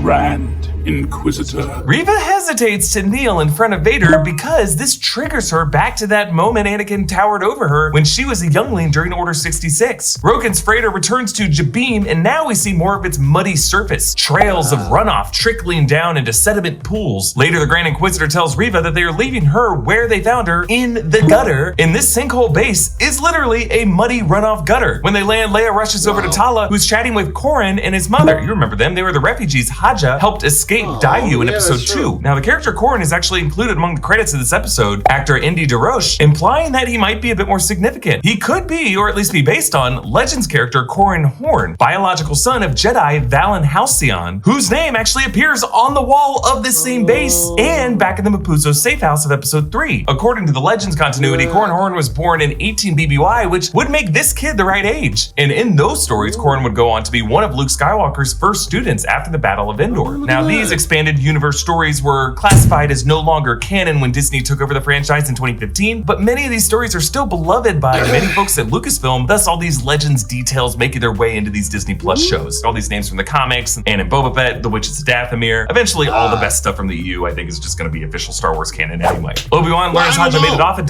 That's not true, because Luke Skywalker is not the most powerful Jedi there ever was. That is ridiculous. Luke Skywalker earned everything. He brought balance to the Force, and it seems like my biggest problem with Disney, it seems that they're trying to undermine that. What did Rey do? What did Rey even do? Like, she finally defeated the Emperor. It kind of underplays everything. It's just, it doesn't seem right, you know? That's my biggest problem. I do have my problems with Disney. Don't get me wrong. Don't get me wrong that I don't disagree. It's mainly with the sequel films. I don't think Luke should have been like that. And that's why I'll never like Last Jedi or Rise of Skywalker. Even The Force Awakens is really starting to lose its luster with me. But whatever. And is now wanted by the Empire. Meanwhile, we see a droid with an astromech head and then thick hips. Passing out food. I'm guessing my man Babu Frick might have made a pair, and I am not complaining. There is another astromech droid that rolls around this base, but this is not R2-D2. R2 was on Alderaan for all of this. Obi-Wan sees the wall that is covered in Jedi markings, all in Orvesh, the Jedi Order sigil in the center, of course, but in the top left, there is no death, a line from the poem of the Jedi Order, in which the verse is, there is no death, there is only the Force. Also across the top, big letters, be with you. Beneath it, smaller, may the Force be with you. It seems like people just write that everywhere. To the right of those, directly above the sigil, the name Jin Altis, that's the name of the Altesian Jedi Jedi Purge survivor from the Legends books like Children of the Force. His name was also on the wall of the Mapuzo safe house. In the middle left of screen, large letters, Corwin Shelvey. That's another Legends character, actually from the 1993 role-playing game, a character who joined the Jedi Order after the Purge. To the right of that, Tiberius, which could be Tiberius Anderlock, who is from the expansion pack to the game from 2003, Star Wars Galaxy's Empire Divided. To the right of that, beneath the sigil, the phrase, "The light fades, but it's never forgotten," presumably another message from Quinlan Vos. Above that, to the lower right of the sigil, Valen Halcyon, who I mentioned before, a name also from the Mapuzo safe house, the Legends Corellian Jedi from the X-Wing Rogue Squadron comics. At the bottom, on the far left, there's something falls. Then the bottom middle, the name Rogonda Ismarin, another Jedi whose name also appeared in the Mapuzo safe house, and Alderaanian Jedi survivor of the Purge, also from the Children of the Force novel. And then on the bottom right, the words "Only Strength." There are also a few initials scattered throughout this wall. In the middle, there's MF, which has got to be Mace Windu, who also might just say motherfucker. And then to the upper right of the words "Only Strength" is EC. Might be Eth Koth if he forgot to spell his last name. Now here, Obi-Wan also finds his crate that is filled with lightsabers. Remember, carrying around a lightsaber at this point is pretty much a death sentence for any Jedi who's trying to hide in society, so it makes sense that they would just give them up like 3D glasses outside of a movie. It makes a bit less sense no one thought to grab one of these to fight off the invading stormtroopers, but oh well. As for which Jedi these lightsabers belong to, probably no one in particular. I was thinking that long, thin one on the far left looks like Maul's, or maybe one modded to be a single-bladed lightsaber, but it's not exact. The fourth one from the left has a long ridged grip like Qui-Gon's did, but again, that's definitely not exact when you put them side by side. Remember, these would not be any of the lightsabers of the Jedi the Empire caught or killed. Those were either burned outside of the temple or put on display in the Fortress Inquisitorius. I checked against Quinlan Voss's lightsaber, Cal Kestis' lightsaber, Caleb Doom's lightsaber, but by the way, that wouldn't make sense because Kanan kept his and Rebels. Some are saying some of these lightsabers looked like the tapered hilts of Adi Gallia's lightsaber or Barriss Offee's lightsaber, but put any of these side by side and they are clearly not matches. I really just think these are all spare anonymous lightsabers. They didn't put any familiar ones in there, but let me know if you recognize any. I think the one interesting detail about this is that Obi-Wan picks up the one lightsaber with the simplest design, clearly the oldest of these, the most scuffed up. That's a saber of a carpenter. I think this is an indicator that there was someone far older than Obi-Wan who made it through this path. Maybe the Master, who is currently smuggling Grogu to safety. Evil Lola shuts the hangar doors and Obi-Wan tells them Vader is on his way. It's not her, it's Vader. He'll attack next. He hasn't the patience for a siege. And we flash back from Obi-Wan to the memory, proving that this is a memory shared between both Vader and Obi-Wan. The Force is bringing them together to dwell on this particular moment. Here, Obi-Wan instructs, A Jedi's goal is to defend life, not take it. Mercy doesn't defeat an enemy, Master. Yes, Anakin does not think in terms of the sanctity of life, only his present memory and how best to defeat them, which is what makes him so corruptible. The Devastator releases 2 transports, and we get this great shot of the Devastator as its dagger-shaped hull pierces the planet of Jabeem in the background like a knife cutting into a tomato. One of the Jabeem stowaways is actually a cameo by Christina Ariel, host of the Star Wars High Republic show. It seems like the show got a lot of Star Wars influencers to make cameos. I know, right? Don't you love me? No? Yeah. Okay, fine. Come on. I love how we get this little flash of the Trandoshan family touching their heads together, which is nice because every other time we see Trandoshans are kind of assholes. Over by the Bacta tank where Obi-Wan spent last episode healing, he reviews Bail Organa's holo message. I know we said no communication, but your silence worries me. If he's learned of the children, if I don't hear from you soon, I'll head to Tatooine. Owen will need help with the boy. I pray you're safe, Obi-Wan.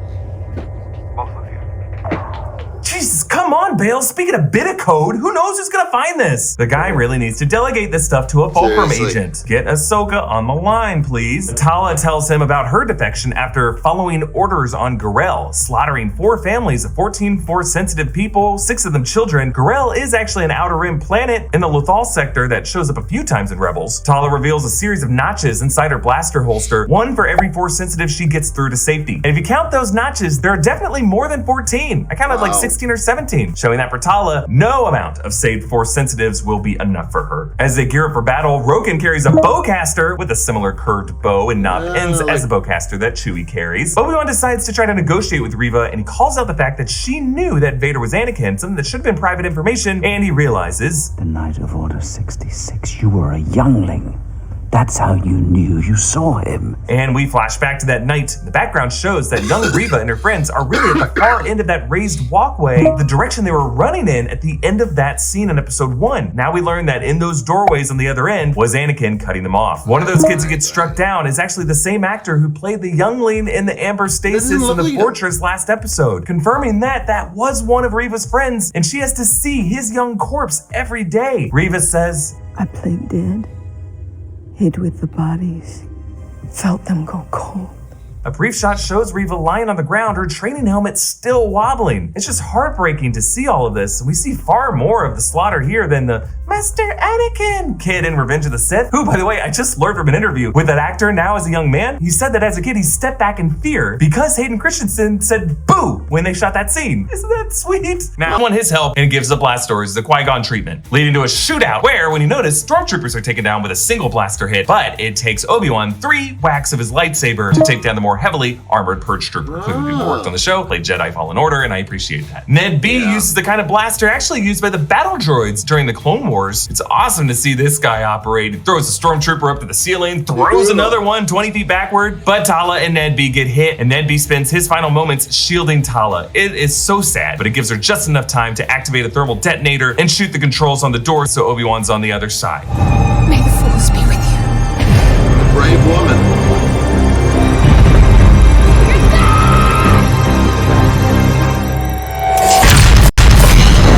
Now, while of course John Williams gets a lot of praise for his music, as he should, Natalie Holt did most of the composing on the show, and here you can hear her violin music so heartbreaking, reminding us a lot of the violins that we heard in Loki. And of course, the thermal detonator, first named in Return of the Jedi by 3PO in Jabba's palace. Vader, meanwhile, flashes back again to their sparring session.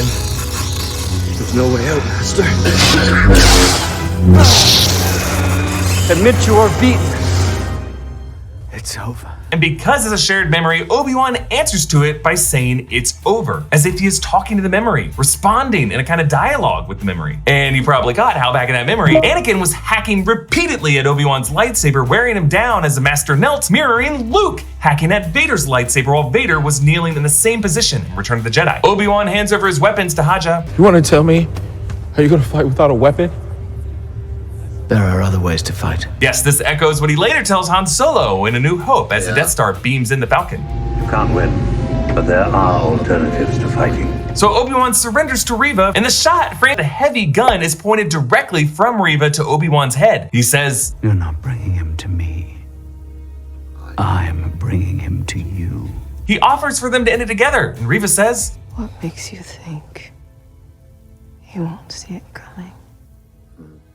Because all you'll see is me. Obi-Wan knows in this moment the memory his thoughts are currently dwelling upon is being shared by Vader. So he assumes that since his thoughts are being consumed by Vader, Vader's thoughts are consumed by Obi-Wan. And from here we jump back again to them sparring. There. Your weapon's gone. It's over. Your need for victory, Anakin, it blinds you. Yeah, some of the instrumentation there definitely evoked John Williams' Battle of the Heroes, the staccato horns playing under Anakin's opening charge during their duel on Mustafar.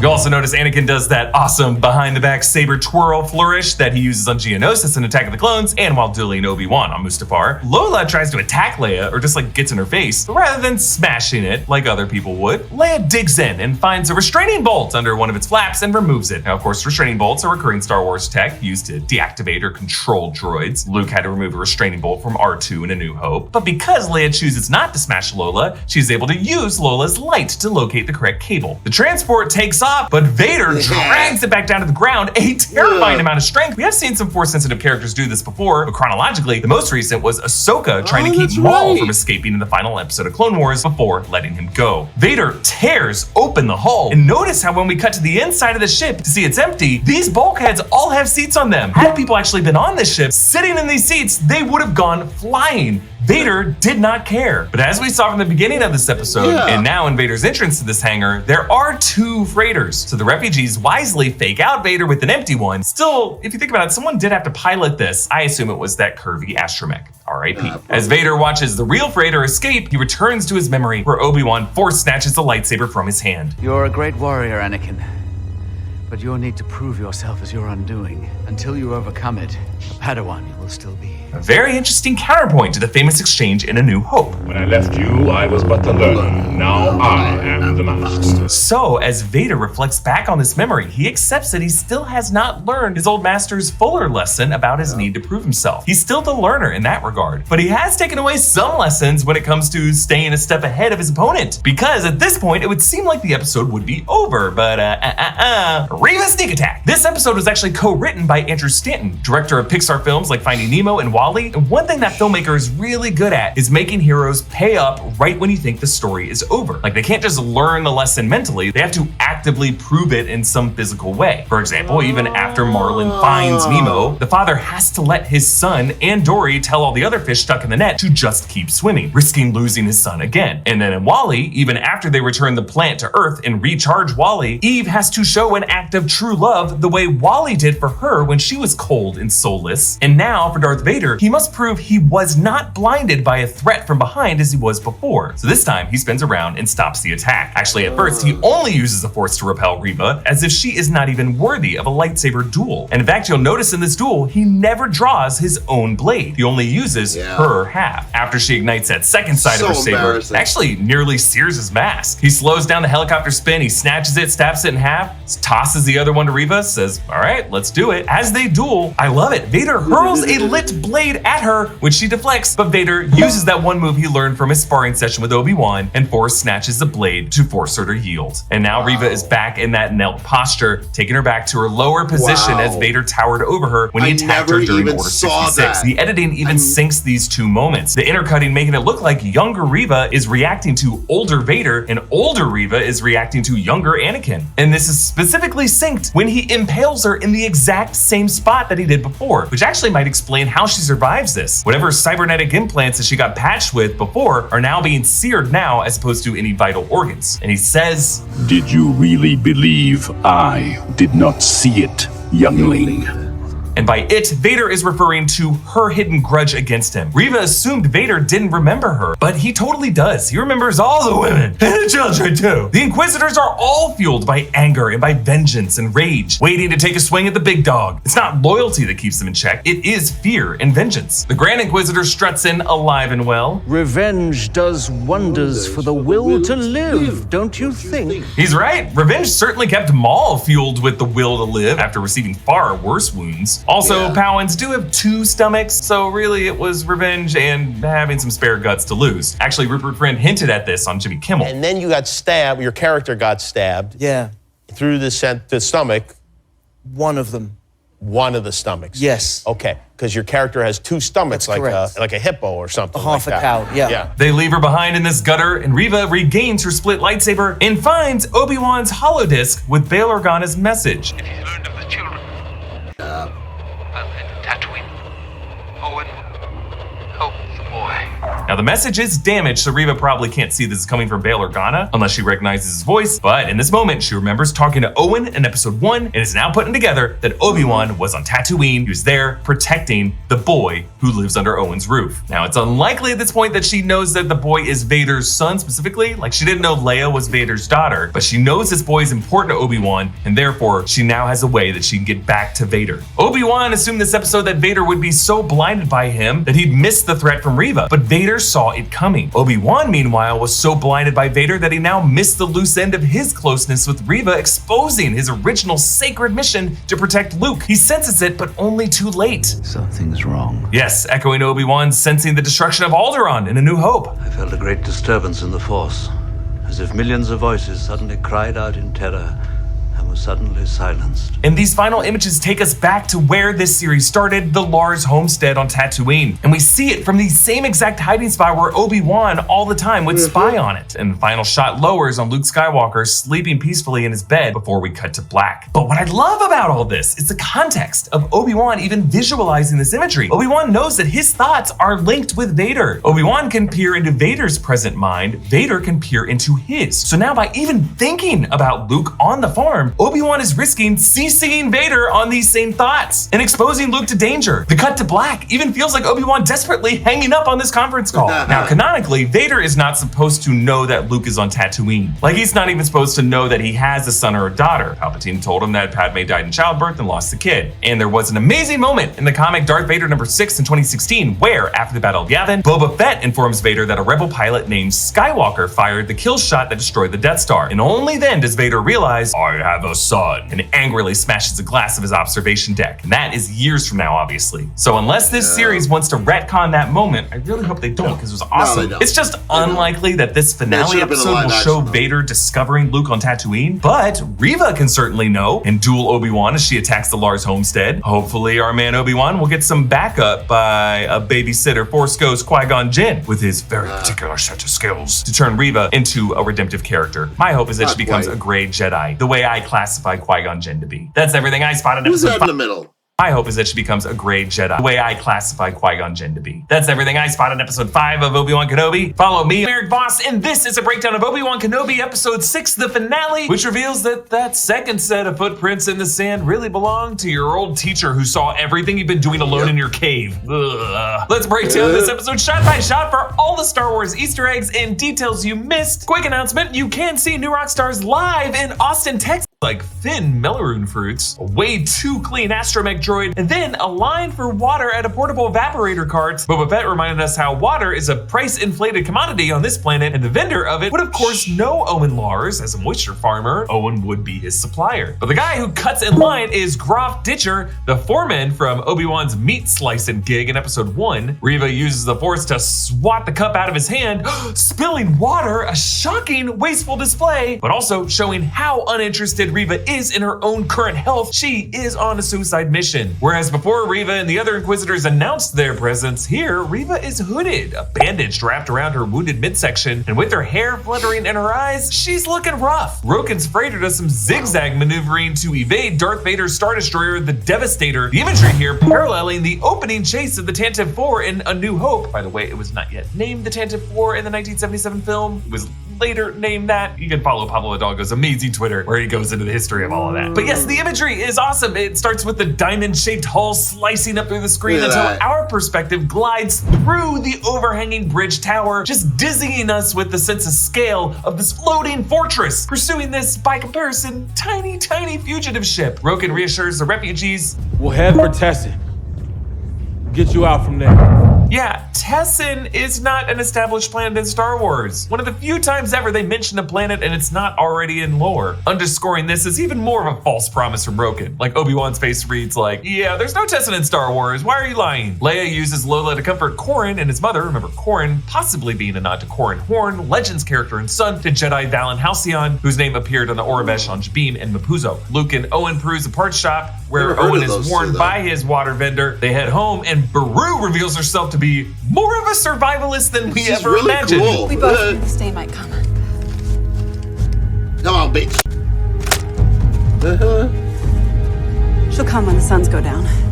Best we get positioned now. So, in the years since Anakin's visit and Attack of the Clones and Obi-Wan returning with a baby in Revenge of the Sith, Beru thought, yeah, shotgun behind a flower pot. That sounds good. We don't need to tell Owen about this. I bet she also hides thermal detonators in the blue milk.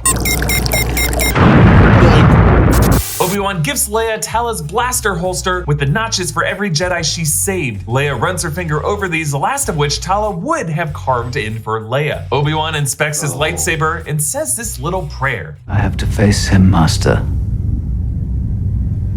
Whether he dies or I do, this ends today. Yes, no response for Qui-Gon, but we learned at the end of the episode Qui-Gon was there. Obi-Wan cannot yet sense him because he still needs some closure with Anakin. Obi-Wan tells Roken, there are not many leaders left. People follow you. Don't stop. Just get started. Setting up Roken, it sounds like to help future other Jedi runaways in a possible second season, or maybe on shows like Andor or Ahsoka, because Ahsoka looks like it's gonna flash back to the Rebels era. Obi-Wan departs the freighter in its dropship. That's him. My lord, we must continue our pursuit of the insurgents. Now is our chance to wipe out this network in its entirety. We cannot prioritize one lone Jedi. Follow Kenobi. At once, Lord Vader. Yes, the Grand Inquisitor bites his tongue. But the Charles Soule 2017 comics give us some deeper context to the rivalry between these two characters. Vader hates the Inquisitors almost as much as he hates the Jedi. Hatred is really the fuel that keeps this whole operation running. Owen warns Luke. The Tuskens are on the hunt again. They're raiding farms along the waste. Oh, come on. Didn't we just learn from Boba Fett that Tuskens are not the barbaric raiders that people think they are? But I mean, I'm not that surprised at Owen's prejudice. that. I'm just saying those moisture farmers were on stolen land. Obi-Wan lures Vader to this rocky moon. Now, this moon is not identified. The audio description calls it a desolate moon or a barren moon. But its terrain does look a bit like the rocky surface of Obadiah, home world of the Pikes, but this is definitely not Obadiah. Don't get your hopes up. Obi-Wan finds Lola in one of his pockets. He joked earlier with Leia that he should borrow the droid to be less afraid, and when Leia hugged him earlier, there was a lump on her back where Lola was probably tucked, and she must have dropped it in his pocket then. Remember, this is the same move that she used on her mother to snatch Lola in episode 1. Vader arrives in his Lambda-class shuttle, and he finds Obi-Wan waiting for him in front of the rocky monoliths. Now, Vader, by comparison, is flanked only by a misty void, and his shuttle wings folded upward to evoke the shape of a pitchfork. So the monoliths behind Obi-Wan provide a nice compositional contrast. Obi-Wan is facing Vader with backup of countless fallen Jedi, standing shoulder to shoulder with him, whereas Vader is facing Obi-Wan alone. In the distant profile shot, Vader approaches him under this crescent, but it's not a crescent moon. We're on a moon right now. That is the planet that this moon orbits. This now framed above Vader, and based on the shadow of that planet's surface and the lighting of this moon, we must be on the dark side of this moon. All the imagery here also reminding us of the eclipse that suddenly formed on Mustafar over Obi-Wan's head as he and Anakin began their duel. So we got one shot making Obi-Wan look less alone, another shot reminding us that we are in the dark side with Vader still. Vader asks, "Have you come to destroy me, Obi-Wan?" I will do what I must. Then you will die. Yes, paralleling their pre-duel exchange in Revenge of the Sith. I will do what I must. You will try.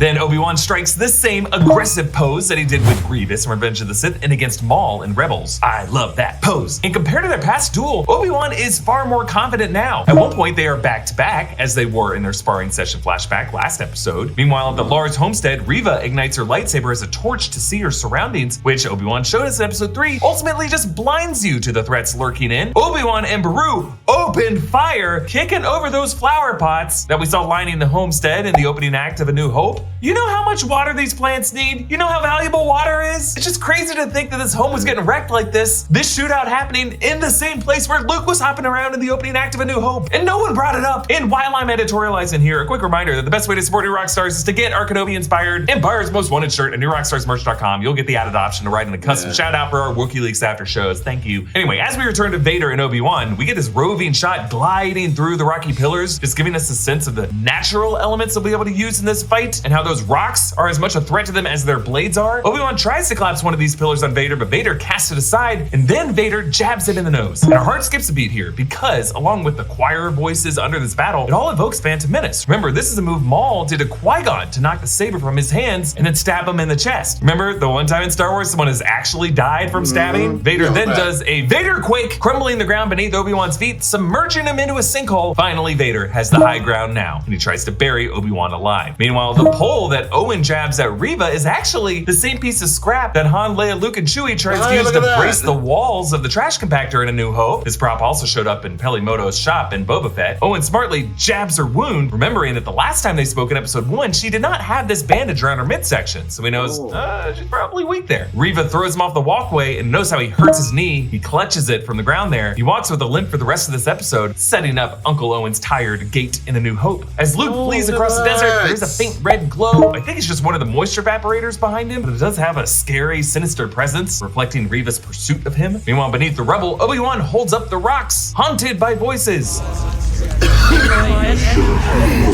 Yes, those are the overlapping voices of Anakin and Darth Vader. Anakin from their episode 5 sparring session, Vader from episode 3, Anakin's ranting before their duel in Revenge of the Sith, but Obi-Wan is able to silence these painful voices and replace them with visual flashes of hope. Leia on Jabim, Luke outside his home, Leia on Mapuzo, Leia getting her green cloak on Daiyu, Leia's fall from Daiyu where Obi-Wan first reconnected with the Force, Luke pretending to be a pilot wearing the pod racer goggles, Leia holding his hand as they left Nur. These are representations of the living Force, empowering Obi-Wan to free himself himself from his grave. And Vader, thinking he's won, suddenly stops, sensing the threat behind him. Similar framing as last episode when Reva snuck up behind him, his own mask and helmet blocking out most of the frame. In episode 3, it was Vader who got the drop on Obi-Wan. Now the tables have turned. Obi-Wan switches his saber from one hand to the other behind his back, and then he does that behind the back twirl that Anakin used to love to do. We saw him do it in the sparring flashback last episode, also in the prequels. Obi-Wan is straight up rubbing this in Vader's face now. He's trying to awaken Anakin's soul within him. Whereas Vader used the elements to crumble the ground beneath Obi-Wan's feet, a downward assault, Obi-Wan raises the rocks to hurl them, an upward assault, more befitting of a Jedi who traditionally raise rocks as part of their basic training. Luke on Dagobah, Grogu on Corvus, Rey on Crate, even Roken alluded to floating rocks back in episode 4. So does every kid making a rock float from here to Coruscant. Obi-Wan hits Vader in the helmet with an elbow jab. It's always the punches that just take these guys down, and this staggers Vader enough for Obi-Wan to give him the business, hacking away at his control panel. Yet Vader refuses to yield. Obi-Wan slashes his back and then kicks off from a boulder for a leaping strike like Achilles in Troy, slicing Vader's helmet open and exposing his scarred face. You can even see the scarring at the top of his bald head.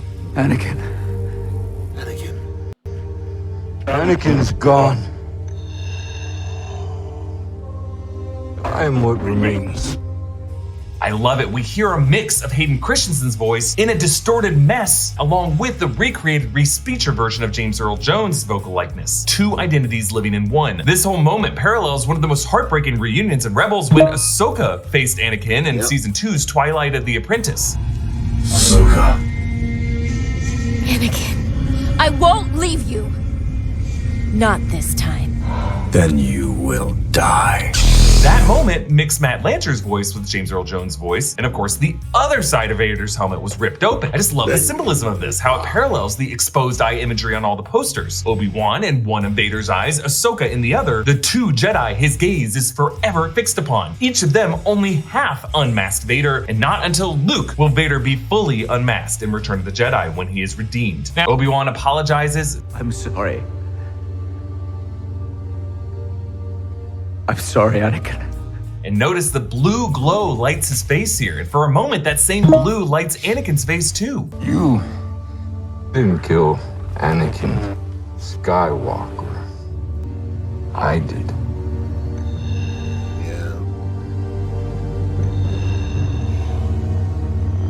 The same way I will destroy you. Now, throughout this, it's mostly Hayden's voice, but the re-speecher James Earl Jones' voice does kick in for Obi-Wan. And while it seems like Anakin for a moment is forgiving Obi-Wan as the blue light remains on his face, when Vader reveals it was he who killed Anakin, that blue light fades from Obi-Wan's face and is replaced with the color red, and then we cut back to Vader's face and it is bleeding red. It's just such a cool way of showing the shift in identities between Anakin and Vader, and this provides Obi-Wan with that certain point of view cover story that he tells Luke in A New Hope. A young Jedi named Darth Vader, who was a pupil of mine until he turned to evil, helped the Empire hunt down and destroy the Jedi Knights.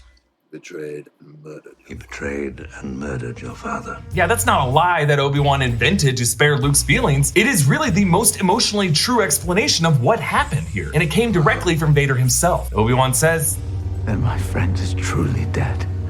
Goodbye, Darth." Yeah, a little syntax echo of Luke in Return of the Jedi. Then my father is truly dead. And finally accepting Vader's new identity, he calls him Darth, setting up their famous exchange on the Death Star. When I left you, I was but the learner. Now I am the master. Only a master of evil, Darth. As Obi-Wan leaves him behind, Vader screams, "Obi-Wan!"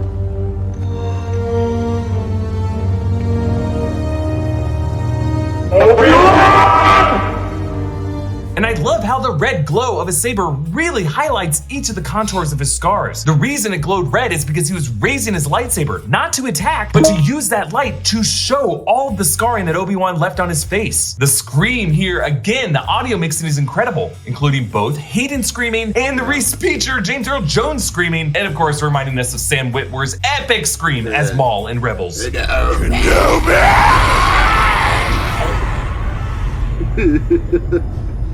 Reva searches for Luke through a canyon. I'm assuming this is Beggar's Canyon that has come up a lot. Reva pulls Luke off the rock ledge, and as she approaches, she instead suddenly sees her own young self lying in that sand. And she flashes among memories to the night of Order 66 and her recent duel with Vader on Mapuzo. We get this quick new close-up of Anakin, a look of pain and uncertainty right before he struck her that night, as if only now Reva is thinking back on that split second of doubt when Anakin could have made a different choice. But then we see Anakin's eyes harden and he shakes the doubt out of his mind, and Reva realizes that she does not have that same evil in her heart that Anakin had in that moment. I honestly think it was the sight of Luke and his physical resemblance to his father, and how Luke represents the goodness that was once in Anakin, and that was what inspired Reva to make a different choice. After returning Luke, she sobs to Obi-Wan. I couldn't do it. I failed them. You haven't failed them by showing mercy. You have given them peace. You have honored them. This may give us some insight to why Obi-Wan did not finish off Vader before, because by showing mercy, he honors the victims and shows his enemy another path. But hey, Reva, if you really want to honor your friends who died in Order 66, you could start by getting that one youngling's corpse out of the amber, give him an ocean burial on Nur. I mean, it's a start. Reva tosses her lightsaber in the sand, relinquishing her mission like all the other Jedi who gave up their lightsabers on the path, and replacing the 2 Jedi blades buried in the sand at the beginning of the season with a double-ended blade back in the sand. On to Mustafar, where an aerial shot shows Vader's 2-pronged castle truly does function as a dam for lava rivers. I love the design that Doug Chiang's team put into this in Rogue One. This is a literal dam for lava. Like how in our world, dams often serve as hydroelectric stations generating energy. In this case, it's a dam of the lava with a tuning fork design, harnessing and channeling dark side energy, fueling Vader's rage the longer he sits there. Vader communes with the Emperor, Ian McDiarmid making a cameo. I wonder if your thoughts are clear on this, Lord Vader. Perhaps your feelings for your old master have left you weakened. If your past cannot be overcome.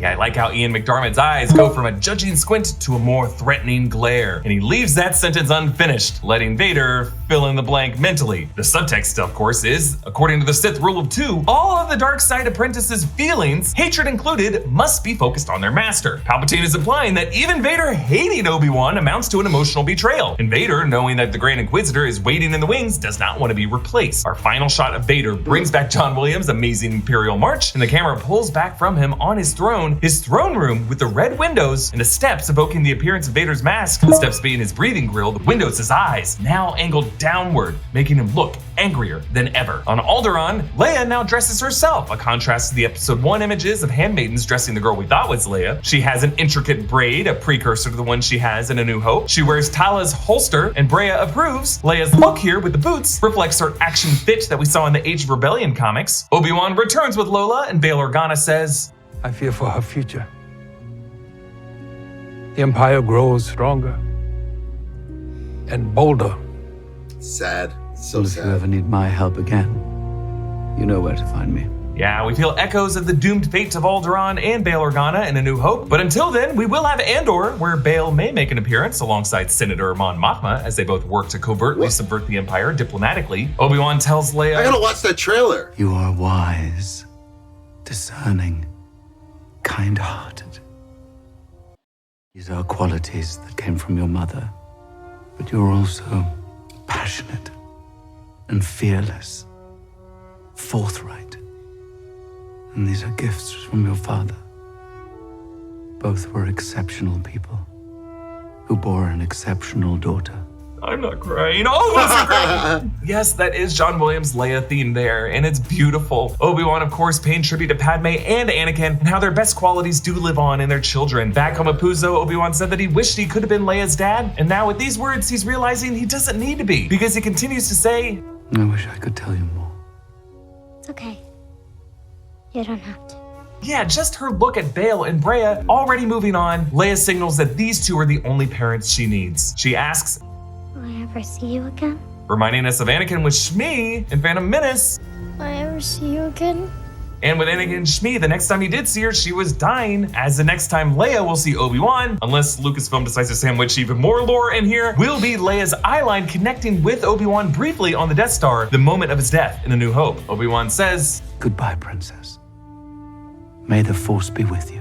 And of course, John Williams' Force theme returns there. Back on Tatooine, Obi-Wan packs up his stuff into saddlebags and a crate. Remember, Anakin's lightsaber is stored among his stuff, waiting to be handed off to Luke years from now. Compared to his wardrobe in Episode 1, Obi-Wan now wears brighter robes. And with those goggles, his look is now straight out of the 2015 Jason Aaron Mike Mayhew Star Wars number 15, with Obi-Wan on the cover, which is set in the years after this. Obi-Wan finds that old T-16 Skyhopper toy that he tried to give to Luke before Owen threw back at him, so he rides his EOB back to the homestead and tells Owen that it is okay for Luke to stay a kid. You don't need to train a kid to be a Jedi. It only leads to bad things. Obi-Wan says, "The future will take care of itself." And Owen lets Obi-Wan finally meet Luke face to face. He gives him the T-16 that Luke will play with in A New Hope, and he says the line. Hello there. And Luke, how do we respond? Hello there. And in the final scene, Obi-Wan rides up on a mirage that manifests as the Force ghost of Qui-Gon Jinn, Liam Neeson returning to cameo. Kind of like Rey spotting Luke and Leia's Force ghost in The Rise of Skywalker in these same desert winds, it is implied to be a mirage in the mind of the perceiver. But does that make that any less real ultimately? I just love that anytime the Tatooine locals saw crazy old Ben Kenobi talking to himself, he was probably just talking to Qui-Gon's ghost. He says, "Well, took you long enough. Beginning to think you'd never come. I was always here, Obi-Wan. You just were not ready to see. Come on, you've got a ways to go." Yeah, Obi-Wan taunts his master the same way Anakin taunted him in their memory. Was beginning to think you weren't coming. Now notice that Qui-Gon's lightsaber is not visible under his robes. Our man always kept it tucked away under the robes, and Anakin, really only from his low vantage point, was able to see it briefly in Phantom Menace. And even after that, Qui-Gon played coy about even having a lightsaber. Throughout these 6 episodes, Obi-Wan has always been praying to Qui-Gon's ghost in hopes of communing with him, as Yoda promised they would at the end of Revenge of the Sith, but Obi-Wan has only been met with silence. But that silence was actually just deafness and blindness to what was always there. As Quinlan Voss's quote read, "Only when the eyes are closed can you truly see the way." Obi-Wan needed to close his eyes to his haunting past, let the past die, kill it if you have to, including all of his memories with Anakin, and instead focus on the living Force, as Qui-Gon counseled him in the opening exchange of Phantom Menace. Don't center on your anxieties, Obi-Wan. Keep your concentration here and now where it belongs. But Master Yoda said I should be mindful of the future. But not at the expense of the moment. Be mindful of the living Force, young Padawan. You probably noticed that the imagery here focuses on footprints in the sand, evoking the classic Christian footprints in the sand metaphor. One set of footprints because it was in those times I was carrying you. Obi-Wan began this series divorced from the Force, and every time his thoughts brought him back in sync with Vader, their shared memory last episode, that, I believe, was truly Qui-Gon Jinn playing Force matchmaker to reacquaint Obi-Wan with the living Force. Thank you so much for joining me on all these breakdowns of Obi-Wan Kenobi. Damn, so that felt longer than I expected. So yeah, there was a lot of stuff I missed during that show, and I kind of want to watch the show again, honestly, after watching all that. You know, and it really shows too that at least this show had a lot more love and attention put into it than possibly the sequel trilogy. And I know I dump on that them all the time, but they're just irredeemable in my eyes. Like, you made Luke Skywalker into a guy who gave up on the Jedi Order. I mean, I don't know what is up with this nonsense, because it keeps the Jedi. I mean, you know, I don't think Luke should have been able to come to that conclusion. And I'm sure even Mark Hamill was even like, you know, he never even said that. He even said that he didn't like it. And who better than Luke Skywalker himself? But, you know, I mean, just all the stuff that they were able to point out there, it was amazing, wasn't it? Like, there's so much I missed in that show, and you know, these people are so eagle-eyed, and it's great. But other than that, I'll hopefully get more videos up to you soon. I'm going on vacation for a couple days, so might be a little delayed, but I'll see what I can do, and I'll see you in the next video.